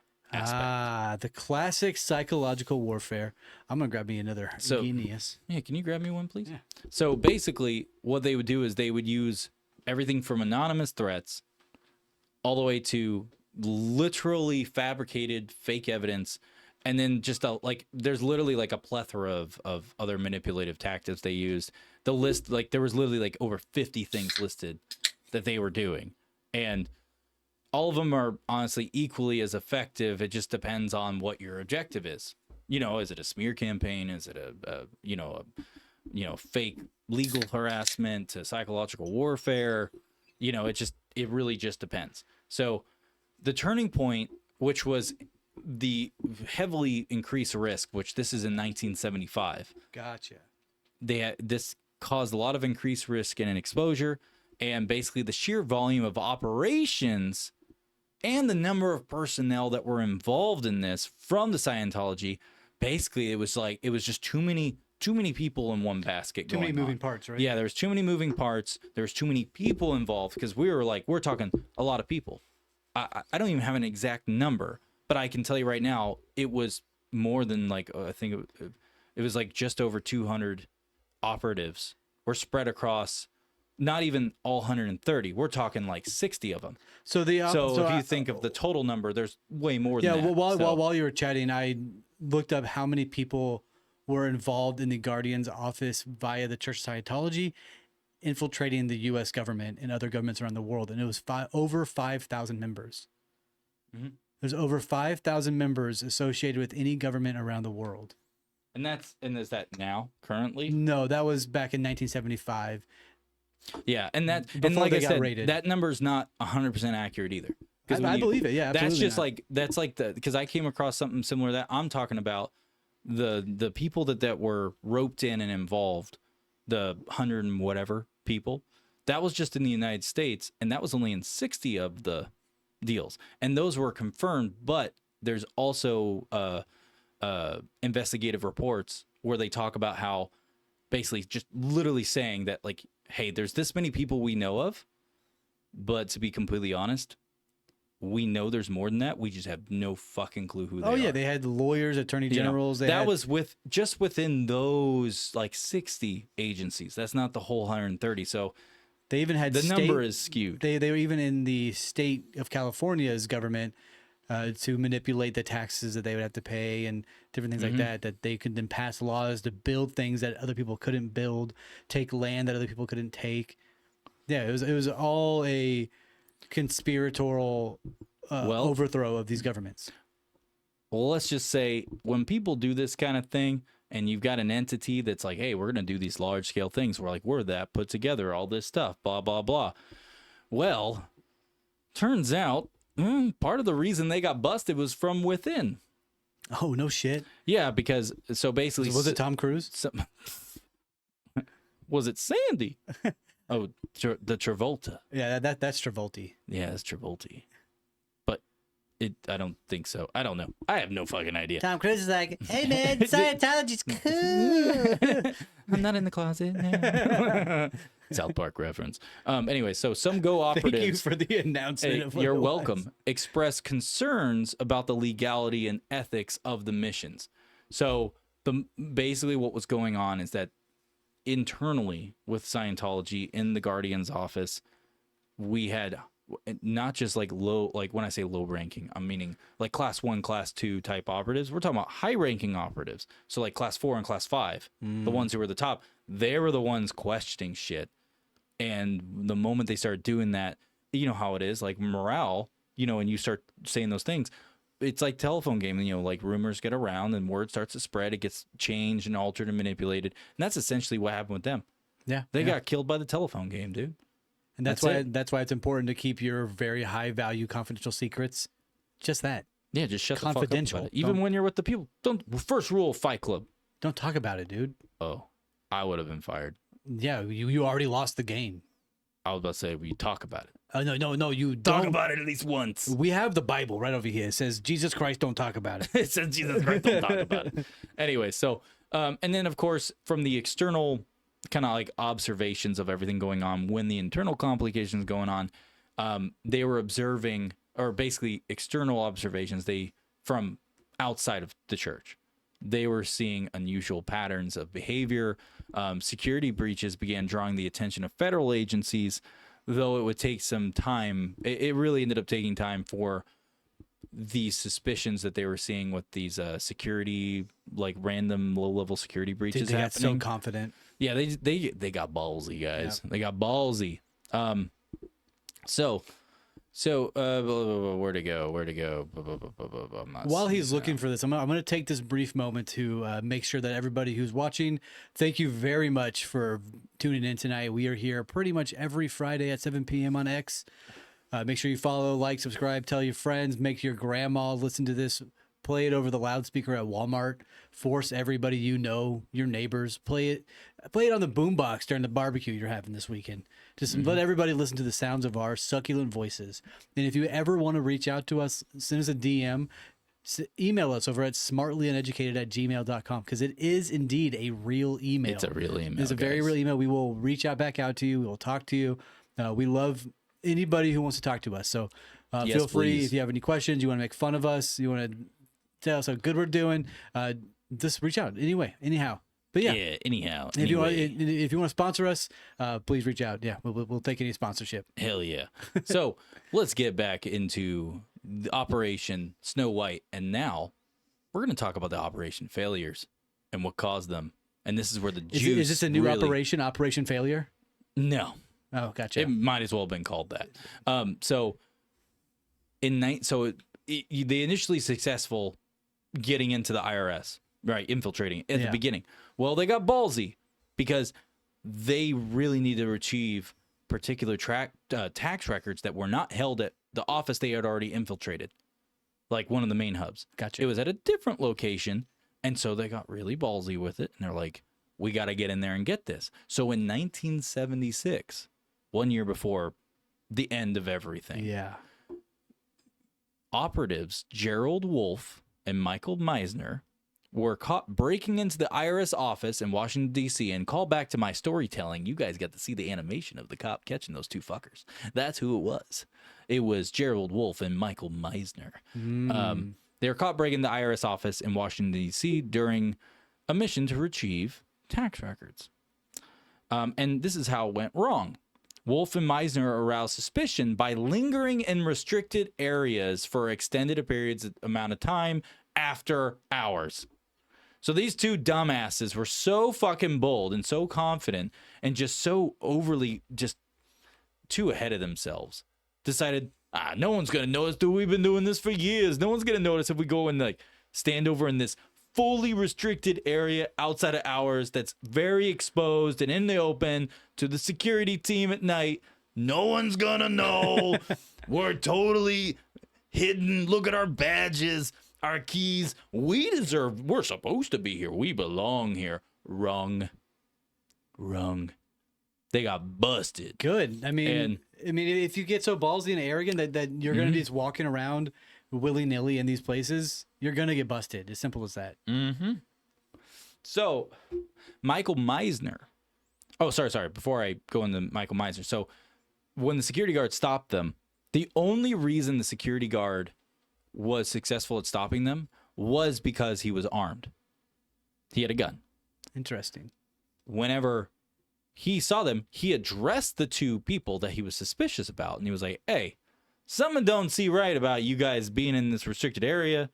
What is going on? Let me see some IDs. Well, apparently, according to the investigation, or the report, sorry, one of them decided to like move forward, like make an advance as if he was going to physically assault the security. Okay. And the security goes, not today, motherfucker. I'm packing a 1911 45 ACP, motherfucker. Is that really what he was carrying? Yes, he was carrying a 45 ACP. 1911, yeah. And it was a Browning 1911. Wow, that thing is... Let's just say he was packing the heat to let Jesus sort him out in one shot. It's got stopping power. They're gonna go visit their little alien friends faster than they thought. Yep. Oh, aliens? Well, yeah, isn't that what the Scientologists believe? Oh, dude, no, they're with the volcanoes. If they die before they can get seeded, Oh, They don't get to be a part of the cool stuff. I didn't know they had to be seated. I don't know. Well, if you read about how it works, I mean, I know very little about it's like watching a Scientology. sperm go into egg, like wiggles its way in like a ghost because it's a ghost. So it's like, What the fuck are you talking about? it seeded him. I'm so Next thing you know, confused. you're going to have a ghost xenomorph busting out of your chest. Dude, busting makes me feel good. I mean, I don't want a xenomorph busting out of my chest, but I don't mind busting on a chest, though. You know. Oh, good fucking lord. I knew I could get you. What the fuck? Why? Because you were going to take a drink, and I was hoping to make you make a little dribble. Nothing? Okay. Anyways, moving on. So let's talk about Michael Meisner. So Michael Meisner's defection. So after his arrest, Michael Meisner became disillusioned with Scientology's leadership and fled. Because when he got arrested, he reached out to them for help, and they're like, Sucks to suck, dude. like, get the fuck out of here. We don't know you. Like, well, we don't know this guy. Who is this guy? What's a Meisner? That's like calling your friend. You know? You're getting arrested, and you're calling your friend. Hey, man, I'm not gonna make it to the hangout tonight. I'm being arrested. They're like, what do you want me to do about it? What do you mean you're being arrested for what?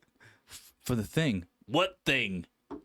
You know the thing. The thing that we did Look, together. I have a paper right here that says, "Go get the thing." Wait, you made that up. I don't know you. We don't know you. Our Michael Meisner's black. You're white. We don't trust you. We have Michael Myers here, not Michael. Oh, fuck. So, so anyways, so he eventually cooperated with federal authorities, which is one of the biggest parts of about Operation Snow White and its downfall, because he blown everything. Whistle blowed. The whistle and blues. Oh, yeah. Anyways, so he blew the whistle on it, confessed, told him all that he knew of, and he was one of the operatives, so he had a lot of most of the information, gave it to them, and then that's when everything started to spiral for Scientology. Like they lost because the guy confessed, they knew everything, and they knew exactly what to do. I wonder if they're on like lock and key now with the government. I wonder if the they're government's 100% keeping on like a really close watch on these people. They're watching everybody.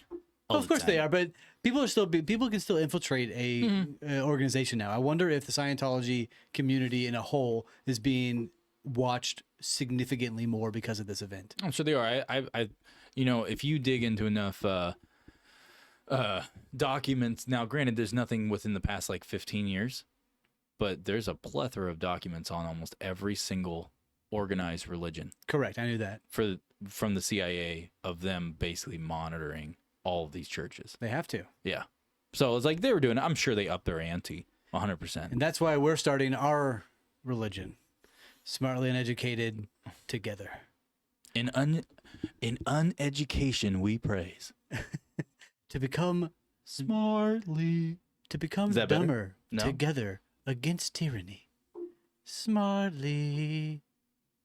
Uneducated. Oh, fucking Is that better? That's scary. Yeah. Anyway, so Meisner basically just felt super abandoned by the Guardian's office, which 100% would not protect him. They literally moved themselves away, and so he got dumped on with every single legal consequence that was going towards Scientology was now getting dumped. Big old dookie right on him. It was a big old dookie of a Cleveland steamer, dude. Scientology just like crawled on top of that. You saw me dude's smirk chest. and you Oh, had to I saw go. it, dude. I thought you were waiting for that dookie, and then they just squatted right down on top of his chest and like, yo, look at my asshole, and then there's poo.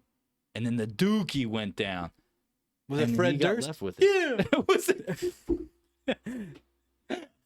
yeah, Fred Durst. Yeah.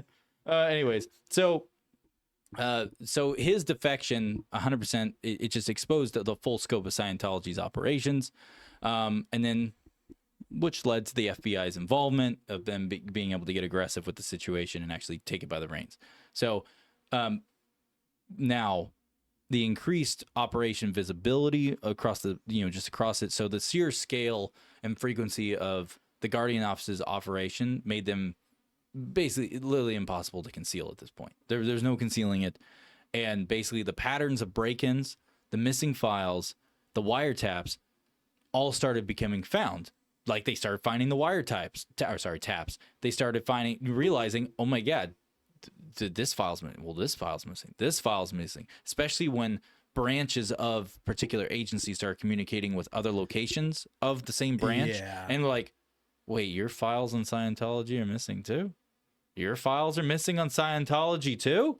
Your file These were on- altered? Yeah, your Blah, file blah, blah. on tax code 1501 is also missing. Yeah. Well, we are also missing the code of land ownership for L. Ron Hubbard. Oh shit, something's happening here.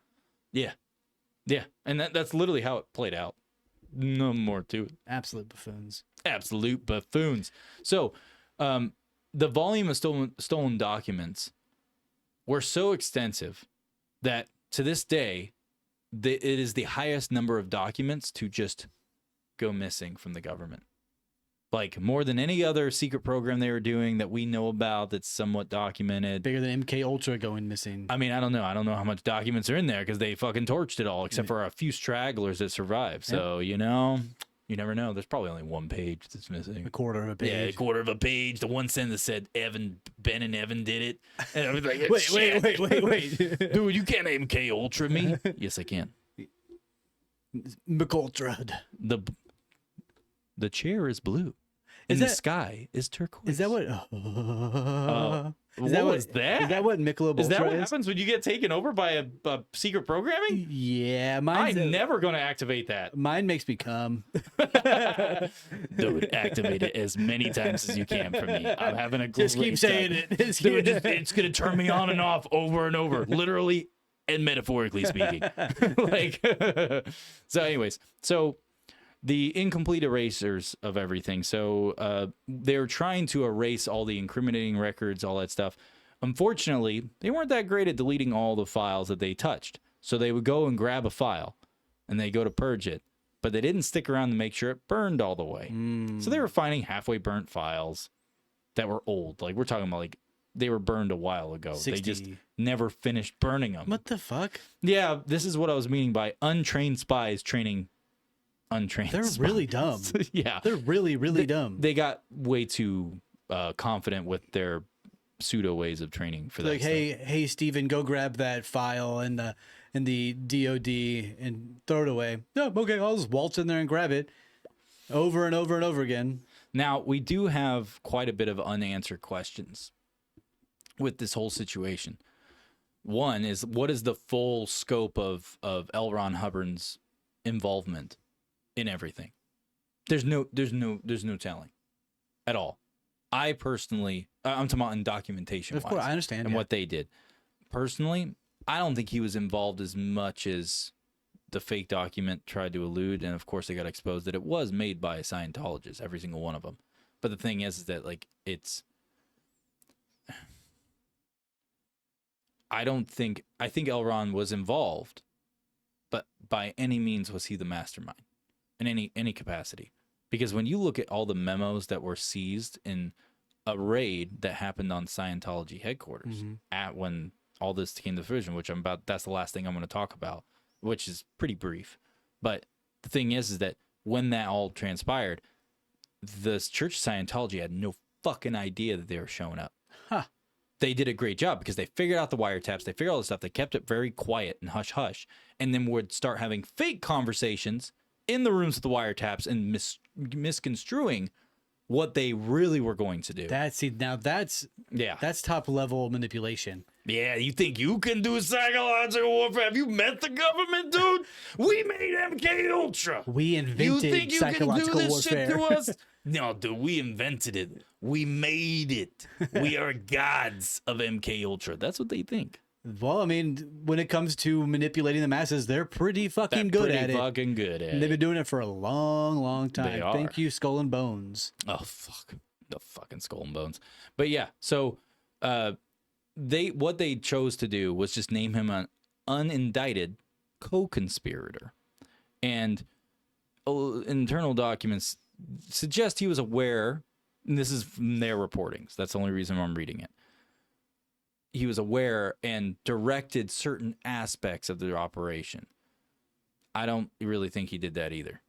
I personally don't. After researching all this, and I also have already done previous research on L. Ron Hubbard, this guy was dumb.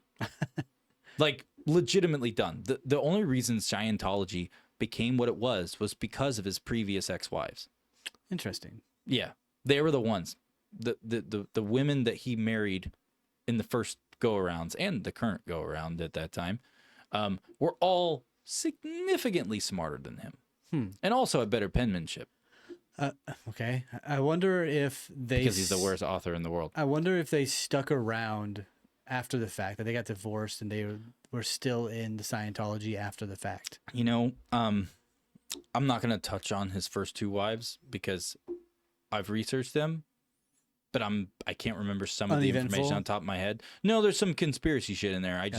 I don't want to give partial information that maybe... Or bad information, yeah, right? or bad information because it's not fresh on the top of my head. But moving on from all this stuff... Do I have time to go take a pee? Yeah, go ahead. Evan's pee break. Yeah, go ahead. I'm almost done. I'd say like 10 minutes and we're done with the topic. But basically, other than L. Ron, like the full scope of like, hey, was this guy involved? All that stuff. You know, you had the missing records aspect. So the FBI, you know, like I said before, the FBI came and raided. So the FBI raids uncovered 48,000 pages of stolen government documents, but it's unclear if these represent like basically the full entirety, because why they worded it that way is because they know for a fact that there was documents that were destroyed. And there was quite a bit of them that just, they're basically the ones that just went missing or not located. They don't know, you know, where they were misplaced. They classified them as misplaced items. Obviously not. They were destroyed. They were successful at getting those out. That's why they're still missing to this day, apparently. So it's like, okay, well then that answers your fucking question. I love how they have retards working at the government. Common sense just escapes them. So there was that aspect. And then, of course, the international operations that were going on and, you know, where they were targeting embassies in different countries and foreign governments. But the thing is that didn't get them very far compared to the United States government, because a lot of these other countries found that shit out before we did. Like, they were figuring that shit out and stopping that. Like, there was enough, like, layers in place that inhibited them from being able to fully implement the, you know, Operation Snow White in those other countries as effectively as the United States. Now, let's talk about some modern parallels. So the Guardian's office was disbanded and replaced by the Office of Special Affairs, the OSA, and that's what we have currently today. So the unanswered question with that is, like, does the OSA continue to engage in activities similar to those of the Guardian's office? Let me answer that. Yes. Can you say it for the camera? Yes. Yes, I can. Okay, good. Yes, the OSA definitely still is active. Yes. And, you know, just under better, a secretive cap and, you know, like just secrecy in general, like keeping it under the lid more effectively. I can tell you right now that OSA does everything the Guardian's office did and more. No shit. And they're even more effective now than they were then. And that's opening up a whole other can of worms to things that aren't Operation Snow White and things that have transpired literally since then to now, like current day. If you're just looking into the past 10 years, right there, you will know, especially with the fucked up things that they do to the people and the families and the kids and because there's a lot of innocent people affected by Scientology who are basically forced into these encampments and everything. Because you have children who don't have a fucking say. They just have dumb fucking parents who are gullible or went through some type of fucking hard time in their life, and they're like, I was told by my Christian friend, or I remember when I was a child, that when life's tough, you turn to the Jesus. But in my case, I'm not going to turn to the Jesus. I'm going to turn to aliens that come out of a volcano. And seed me, baby. And seed you right in the butt. Because that's where it goes in. It's got to go in somewhere, dude. It's not going through the mouth. And going through the nose. There's teeth there. The ears. Huh? Oh. Right to the brain. We all know ghosts don't breathe. And Come on, dude. That's why they don't go in. Oh, shit. asshole. You can breathe through your butt. Yeah, you I sure forgot. can. Fuck. Yeah. Welcome Damn to it. the 21st century, 2025. Why'd Ben. you have to tell me scientific facts about butts? Specifically my butt, because it's a human butt. Wait, And it can breathe oxygen. Wait. If you have anal sex, is it considered a blowjob as I don't know. Let's ask the viewers with this horrible fucking shit we're talking about. If you can breathe out of your butt, right, with your head submerged underwater, you can breathe out of your butt. It can suck, right? You can suck in air through your asshole. So could you repeat it one more time while they're listening? If you're having anal intercourse, since the anus can breathe, can it also give a blowjob at the same time? Does that mean it's alive? It can suck and fuck. No wonder people are turning gay, dude. No wonder people are turning gay. Like, wait, you can suck and fuck at the same time on this thing? Let me add it. That sounds like a great time. Let me add it, dude. Did you just jitter yourself? Yeah. Oh, dude. We're way too The close. fuck is jittering? Oh no, I was just like You're shaking like my body in anger like Ric Flair did. And Dude, we all just saw your sex moves. well, if you really want to see it, Ben, we have Smartly Uneducated at night. We no longer have the casting couch in here. Like, literally, it's gone. We never actually had a real casting couch, but we called it the casting couch because it was a cheap-ass futon for the Wally worlds. The Walmarts, for all you uncultured swine out there who don't know that Walmart is also known as Wally World, then, well, consider yourself edumacated. And Target is Target. Target's for losers, Tell me- dude. That's where the wannabe rich people who are soaking in debt, who actually don't have a lot of money, shop to make themselves feel like they're rich and wealthy. Oh, well, yeah, absolutely. That's the overall. Yeah. That's why I shop at Whole Foods. Because I'm just fucking rich, dude. No, you're just gay. No, oh, dang. Anyways, so there is an operation I'm going to mention in here, because it actually went on when Operation Snow White was happening, and this is pretty short, and this is pretty much my end. So there was an operation called Operation Freakout, and what it was is that by the mid-1970s, the Guardian's office expanded its scope of Operation Snow White and created a miniature operation, its own entity within it, underneath that umbrella. And it was called Operation Freakout. And its whole point was to actively target individuals who posed true, and take this for real, true significant threats. Who posed true significant threats to Scientology's reputation. So the church identified journalists, former members, and critics as high priority enemies. And they put enemies in all caps. And I can tell you right now, if you dig down the rabbit hole, you're going to find out the people that they listed as enemies, some of them, well, they just stopped living at random times under very, very fucking mysterious circumstances. So it's not hard. The evidence is there. It's whether or not you want to actually look at it. Yeah, that's fair. And it was very obvious they were unaliving people of particular focus. Whoever they considered a real threat to any of their like rebuttals and things they would do to try to counteract their actions, they would unalive them essentially. They would just go missing. Wonder where they went. Probably in a work camp. That's where they went. We all know it. Damn, I don't know. It's called a job. Just kidding. A work camp is a job. I don't know. I mean, there can be endless theories about where they ended up. Now, right?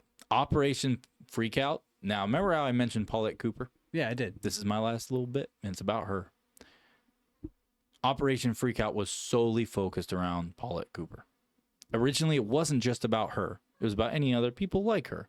But she became the primary focus of it as it transpired. Okay. And now, who was Paulette Cooper, one might ask?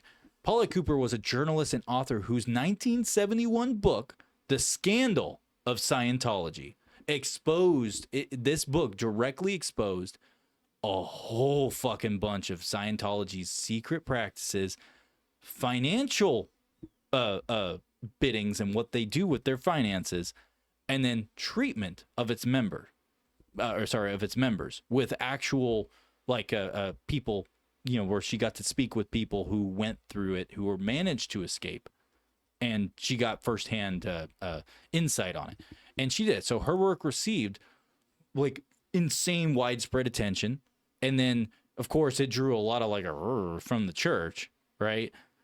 Which saw her as one of its most, or the most, sorry, it says one of the most or the most dangerous critics that they've ever seen.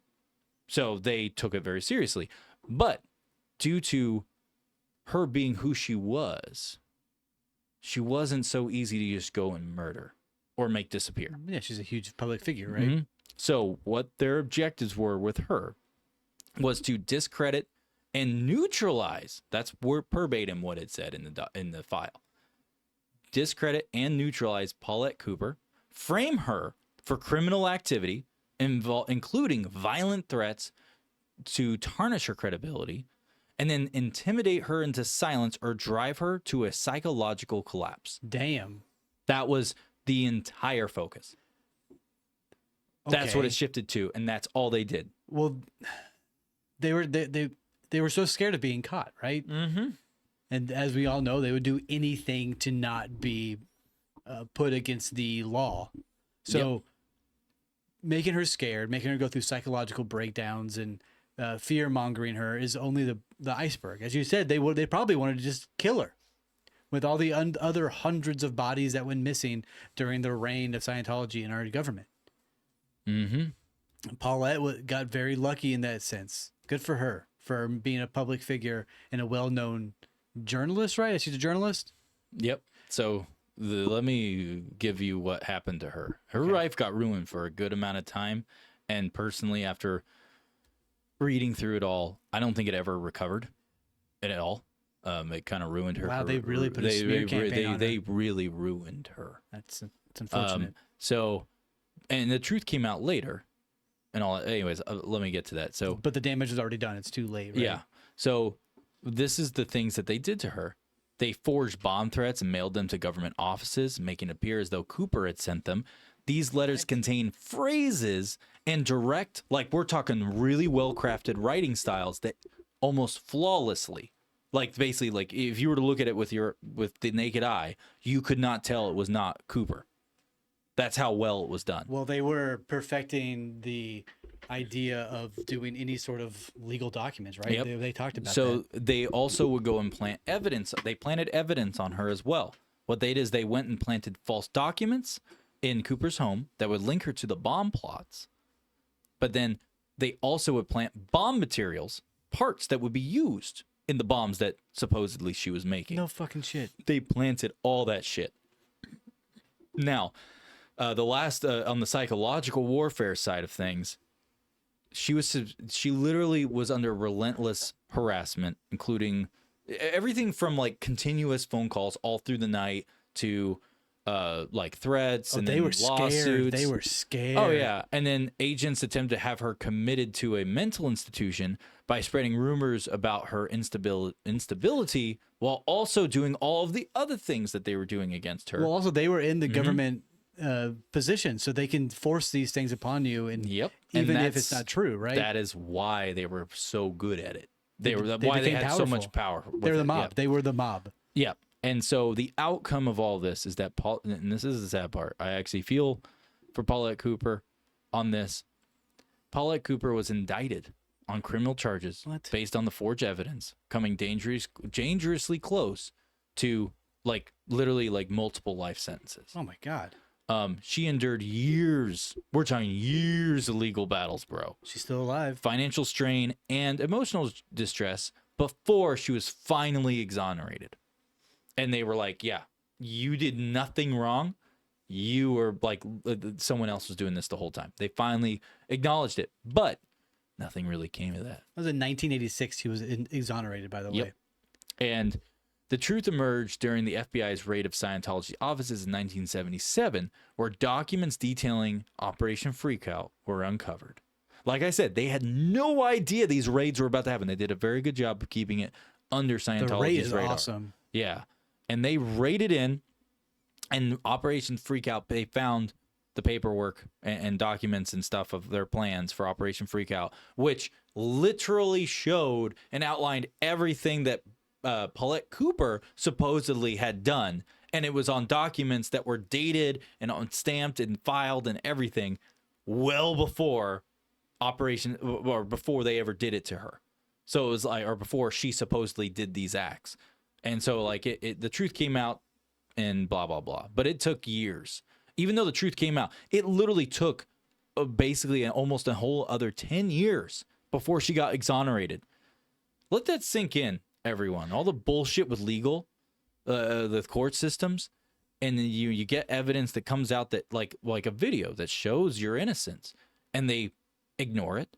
Even though you know it exists, your lawyer knows it exists, but they won't let you use it in court. They won't let you do this because it wasn't submitted at this point. It's like, no, fuck you. It's new evidence. This is literally, it's little evidence, but no one will look at it just because you didn't like when it was submitted. Even though it's an authentic video showing my innocence, fuck off. It's getting played. I would tell my family to blast that shit all over the internet. Pretty much. It's like, no, they saying I killed this guy. I don't give a fuck. They didn't have the internet then, so it'd be all over the papers and magazines. Come on and now. Yeah. Come on now. Yeah. If I lived back then, I would just kill people. I would be a serial killer. Let's talk about it. Let's talk about it. Hey, welcome to the Serial Killer Podcast. We don't talk about true crime cases. We are the cases. You know she had a diary that she kept during the 12 years.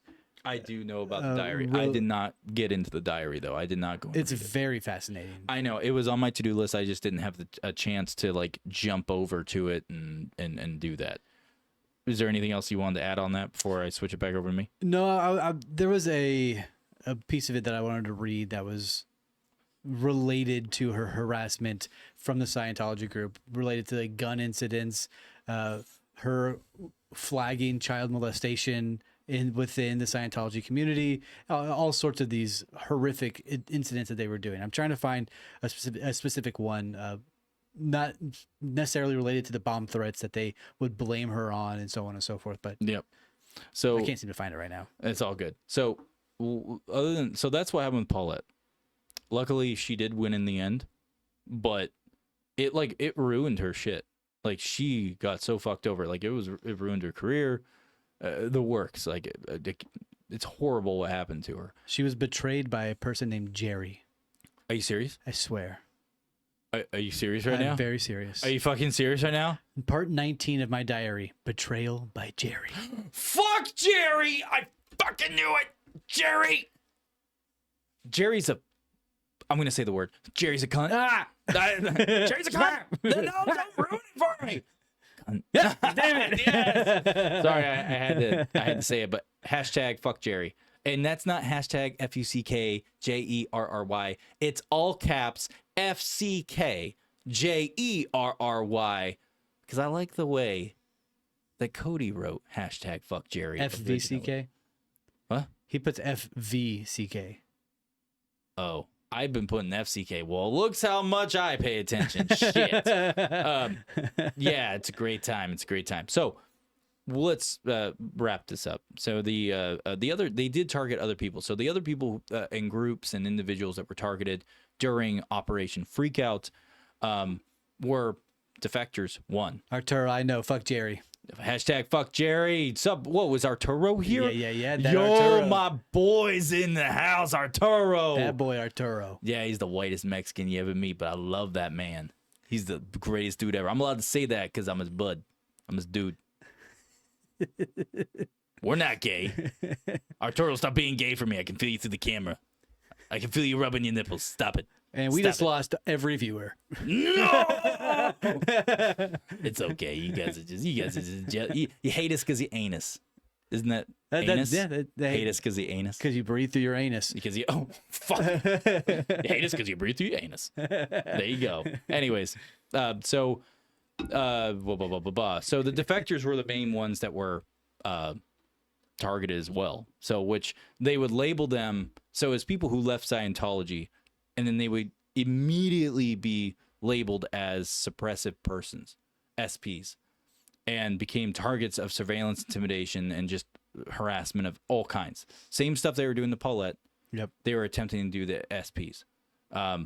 And it's the same thing. Smear campaigns, anonymous threats, all the same trimmings. Blaming her for a lot of different things that she never did. Talking about trafficking children. There were truly horrific things that really smeared her name. Thankfully now at her in her old age, she has a better life from this atrocity that happened because of L. Ron Hubbard Jr. and because of L. Ron Hubbard himself. Yeah, so L. Ron Hubbard. His son also fucked with her. Man, he's a piece of shit. All of them are. They're all pieces of shit. Fuck Scientology. Paulette, if you for some reason hear this, I'll reach out to you myself, but would love to have a little chit chat with you. Don't judge me on my language. Judge me on my appearance. Research. No, don't do that either. No. I got wrinkles. Dude, I got the Grand Canyon starting to form my forehead. My years are not turning good. I was aging like fine wine at first. At first. But now not so much. So is there anything else you want to talk about? Operation Snow White. I do. Snow White was not that great. Who are the 7 dwarves in this? The government. I'm just kidding. So anyways, they did that. They did a bunch of stuff, and that's, I'm just gonna leave that alone. Now, I do have more information, but I'm not gonna go all too crazy with it. But I want to say this though: the FBI raid. I'm just gonna throw some highlights in there, like I said I would. So the FBI raid took place on July 8th, 1977, and whenever they did it, they went in like military, basically. They knocked down the doors, and they were as tacked out as they could be for the time in the 70s, and they didn't fuck around. They went in to knock heads. Yeah, absolutely. And that's exactly what they did. It's 150 of them, right? There was complaints from Scientology members at the facility claiming that agents basically were physically beating members who would just even if they didn't know they were there and they were raiding the place coming through, they weren't oh, get on the ground, whatever. No, they just beat the fuck out of them. I see nothing wrong with that. I see nothing wrong with that either. Yeah, that's where's your alien buddies protecting you? That's one of those look the other way sort of concepts. Horse blinders? What is this? What I'm secretly I think Ben is losing it a little bit tonight. I'm losing it a little bit, dude. It's because I know Arturo's in here. That's what I'm talking about. Arturo's my boy. Artie. Oh, did you just call him Artie? I did call him Artie. Artie, who's ready to party? Artie the party. There you go, Artie. Arturo. I'm not that mean. Okay. Yeah. I put the camera on. We can't give him fucking 20 minutes of fame. He can have 5, huh? Yeah. Anyways, so they raided the place. There was reports of things of that nature, and then I will say this though. So this is just the tidbit of the fallout, and these are the main highlights of it. So in 1979, 11 high-ranking members of Scientology's Guardian's office were convicted in charges of conspiracy, theft, and obstruction of justice. Mary Sue Hubbard, wife of L. Ron Hubbard and head of the Guardian's office, was sentenced to 5 years in prison. All she got was 5 years. Yeah. For literally committing espionage. And treason into the U.S. government. I wonder what deal was made. You don't get 5 fucking years. I wonder what blackmail and juice she had on these individuals in the government. Oh, dude, she was squeezing politicians nuts. I knew you were going to say some sitting in stupid the shit pants like that. do you know what kind of shit I got on you? I've seen what you do behind clothes with Patrice. Patrice is the dog. Who? He knows what they know. Was it Ronald Reagan's? Was it Ronald Reagan's wife who was the throat goat in the? What? You say the throat goat? Yeah.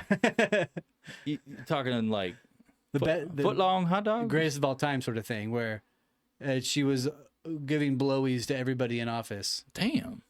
I think it was Ronald Reagan's wife. Not Their positive. cabinet must have been really happy. But in terms of Mary Sue Hubbard in that context too, as well, right? Dude, she was sucking so many dudes' dicks. You have no idea. You're the one that put that. You know how many there. fucking fictional alien dicks she's probably sucked in her mind? Like a lot. Take me with you. Oh my God, they're feeding me. Oh. That's exactly what was happening. It's part of her fetish. That's what she dreams about. We're here to make fun of Scientology and run it through the mud. Because Scientology Is retarded. is one of the worst things that has happened to society in a long time in terms of manipulation, control, money laundering, human trafficking. It's pretty fucking bad. Yeah, they need to be more like the Catholics. They've never done anything wrong. The Catholics hide it better. Do they though? No, they don't. They don't. Do they though? But hey, Catholics a step up, right? You can Catholic my balls. I plead the fifth. That's an old joke that I heard in like 6th grade. Catholic my balls. Yeah. That's tight. That's an awesome joke. That's tight, actually. dude. That's tight, dude. That's so tight. You can, Unlike the balls, they're not so you tight. can Catholic these nuts. Doesn't work as well. Doesn't work as well. Catholic the balls. Anyways, so the fallout of everything. So they were charged. Mary Sue Hubbard only got 5 years in prison, and she served 1 year before. Oh yeah, that's the other thing about her. So she didn't even serve 5 years. She served 1 fucking year, and then got out. Oh, so she got the celebrity treatment. Yep, she got celebrity treatment. Huh? Diddy's gonna be out soon enough. You know how it's gonna go, If- which is fucked up. But hey, I mean, they haven't even gone to court yet. I just want to see the Epstein list. But hey, we're not allowed to have that either. So Hopefully that will change in the Hopefully. coming days. hopefully, so get this: other convicted members. So she's the head. She's the main mastermind. She's the one who like did all the background work to make it all happen. Like she was the main centerpiece. She got out after 1 year, and her max sentence was 5 years. Everyone else got multi-year prison sentences. All those operatives, like even the guy who just stood there and was like the door guy, who's like, your whole job, you're not even a part of any other part of this operation for the whole 10 years we've been doing it or however long it's been. You're just going to open this door when he comes running with that box of files. And then you're going to close the door. And then that's it. And then you're going to go home. We'll send you $1,000 or whatever they did. Or we'll send you alien souls you can worship. And people like that got multi-year sentences in prison. She And that had to bitch have some got dirt on away. people. She had to have some dirt on people. Oh, she had to have. She had definitely had to have something. I mean, She made a deal where she was giving stuff that they had done reconnaissance on, they had evidence of, or she had evidence at her disposal, made a deal to where it lightened the prison sentence, all this stuff, and she got out, and she probably got special treatment in prison. there's no telling what these political elites have been doing for the past 40 years. So if it's anything bad like it is today, I could imagine it have been way, way worse back then. And she was probably a part of it all because she was a head honcho of this operation, right? So, oh yeah, and then get this, L. Ron Hubbard. L. Ron Hubbard was literally labeled as a co-conspirator in the whole thing. He was never charged, never once stepped foot in court, never once arrested, and no one saw him. And the reason for that is because he went in hiding. He disappeared. He just fully disappeared. He went to the volcano. Up until his death. He stayed in hiding until his death in 1986. Interesting. Yep. He was very reclusive and would basically, that's where the whole, because people were catching images of him at different Scientology locations on grounds from people like private eyes trying to investigate. Oh yeah, private eye, dude. not the public eyes? Not the brown eye either, dude. Okay.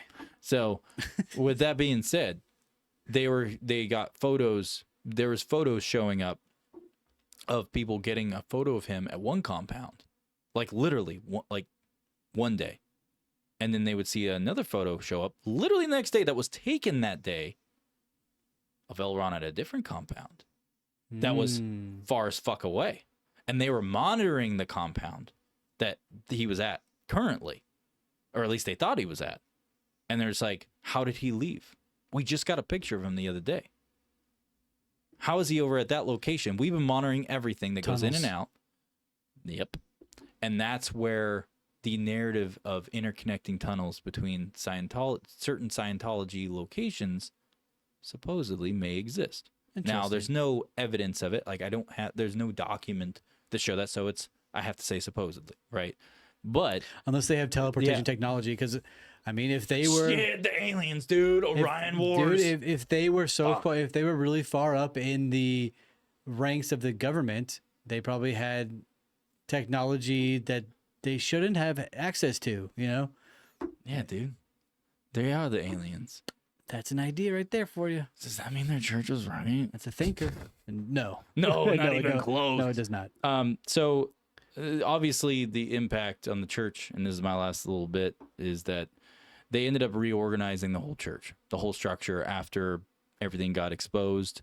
But when they reorganized, they were like, basically the way they reorganized it, if anyone was trying to look from the outside, they really weren't going to see shit now. Gotcha. They taped up every window, essentially, metaphorically speaking, like boarded up the windows that work so no one could see in at all. Is there anything else you want to say? We've been going for 2.5 hours now. Have we really? Yes, sir. Holy shit. Yeah, we need to end this thing. So that's all I've got. That was Operation Snow White, largest infiltration of the United States federal I learned a lot government about the agencies. Scientology religion then. I honestly don't know There's much about so it. much more. This was me doing a condense. I actually have 2 more documents that I'm not getting to. Because we were goofing off. We were goofing off, but at the same time, I already knew with the material that I did cover, which is like all of it. Yeah. It's all of it. You're getting more than a highlighted overview. You are getting a breakdown, in-depth breakdown, but it's the highlights of the in-depth breakdown instead of every little gritty detail. Because if that was the case, I'll be honest, there's enough material in this. I could have done like a 5-hour podcast. Yeah, if I had nah. the stamina to sit for 5 hours for this, Hell nah. I could totally do it. You know what I mean? Like, it's too long for that. So I grabbed the important stuff, the key things, and there's more detail. We can always revisit it when it comes relevant again, when we talk about Scientology or whatever, Absolutely, and that comes up. absolutely. It will be relevant to bring that And up. I'm sure So, we'll talk about it again in the future because it's still a very relevant concept in today's society where they are still very active all the way across the world. especially with the shit that's been going on the past 10 years alone. And hell, you can narrow it down to 3 years, 4 years. Let's not get into it. Well, Let's not get into it right now. I'll leave some for the listeners to go look up. Go look up if you guys are unfamiliar with Scientology and the leaders currently, which is Miscavige, or I forgot his how you say McGavage, I believe is how you say the last name. His wife has been missing. There's like a whole thing of people trying to find his wife because his wife all of a sudden just went MIA. And people are thinking that potentially she was moited. Moited most foul. But there's no telling. But the thing is, she has been filed as a missing person and has not been seen. She's been missing. They had a funeral for her. Oh, whoa. So they escalated it. Shelley Miscavige, 77-year-old father, Maurice Elliott Barnett, died, and Shelley was escorted to his funeral on August 1st, 2007. And she has not been seen since. So she's been missing since 2007. They did not have a funeral for her. They had a funeral for her father. She's been missing since 2007. There's a lot of stuff behind it. So you guys should start looking into it. We'll definitely talk about that. That's What a very the intense hell? thing. That's a heavy kind of like, and it's really She did. lots of data in that. She did. So She did. that would be a thing where an episode, if we did talk about the mystery of her disappearance, it would be its own episode, and it would have to be something where it was like, pretty much we don't bullshit and make jokes. It's going to be pretty much just like boom, boom, boom, This dude nonstop. looks like a killer. Oh yeah, no. If anyone wants some insight into McCavage and am I saying that name? Right? Yeah. McCavage and Miscavige is how I would say it. Miscavige. Miscavige. Miscavige. However you want That's to say how I it. would say it. Joe Rogan actually had the current leader's dad on, who's a defector, and he's blowing the whistle on everything. He talks about how he was being pursued privately, and he has proof of it, and he showed the proof. Like, it's insane. Like, and then like they had to escape because they were being like held there. Like, Joe Rogan had him on, I don't know, a few years ago. I forgot when it was, but if you want to watch that episode of JRE, go watch that. It's very informative because you get to hear it from the horse's mouth itself. Not the one that Tim Waltz likes. Not that horse. Different horse. Maybe it's the same horse. Who knows? Anyway, if you have made it this far into the show and you're just now joining us, popping in, sorry that you just got here so late. Yeah, sorry, but guys. hey, we are Smartly Uneducated. We do this every single Friday at about 7 p.m. Come swing by, come say hey. Thank you so much for joining us tonight. We had a very fun time with all of you. Thank you for chatting with us, sending us messages in X and on our social medias as well. Can I give a shout out? We're all over TikTok, Instagram, Rumble, you name it. So send us messages on any of your favorite platform. We'll get it. We'll say hi. We'll probably read it on air. We typically read them on air if that's what you want. So, yeah. You said you want to shout somebody out? Yeah. Let me pull this up. Is it Cody? Was that? Is it Cody? Yeah, Cody is one of them. But I'm gonna give a shout out to everyone who reposted the broadcast and just the notification, our post about leading up to that I posted earlier today. Shout out to Jess. And I grabbed the wrong mouse. Shout out to, come on. It's not going to show me all the names. That's real mature. Come on, guys. What's happening here? Come on, X. Let me see all the names. But no, shout out to Jess. I can see her there. And then shout out to Sarah Metz for liking our post for the broadcast that, advertising we were doing. And there's a handful of people that have reposted. I'm sorry, I can't see the deal on there. I don't know why it's not showing me names, but all I'm trying to say is we really appreciate you guys giving us love and support. So right off the cuff of joining X, that was not something that either myself or Evan anticipated. Yeah, we got Coyote of Wall Street. We got are you able to pull it Jess up? Americans Chicano. We have Robert J. Cody, of course. Lolo. Yeah, and that's about it. So shout out to all of y'all. Thank you so much for supporting us. Same with Based Player, because I believe he actually, I don't remember if he reposted it or if he liked and commented and all that stuff on my original post about this upcoming episode. But Based Player or Based Layer is very what cool, his name is. But yeah, all right, shout everybody. out to you. That's the end of the show. Thank you so much for joining us. Y'all have a wonderful week. We'll see you next time. You guys have a good one, and remember, boobs, even chicks love them.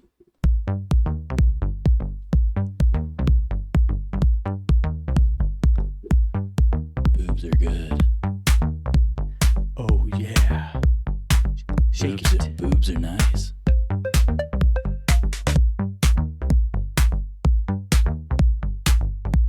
Free the boobie. Even chicks love them.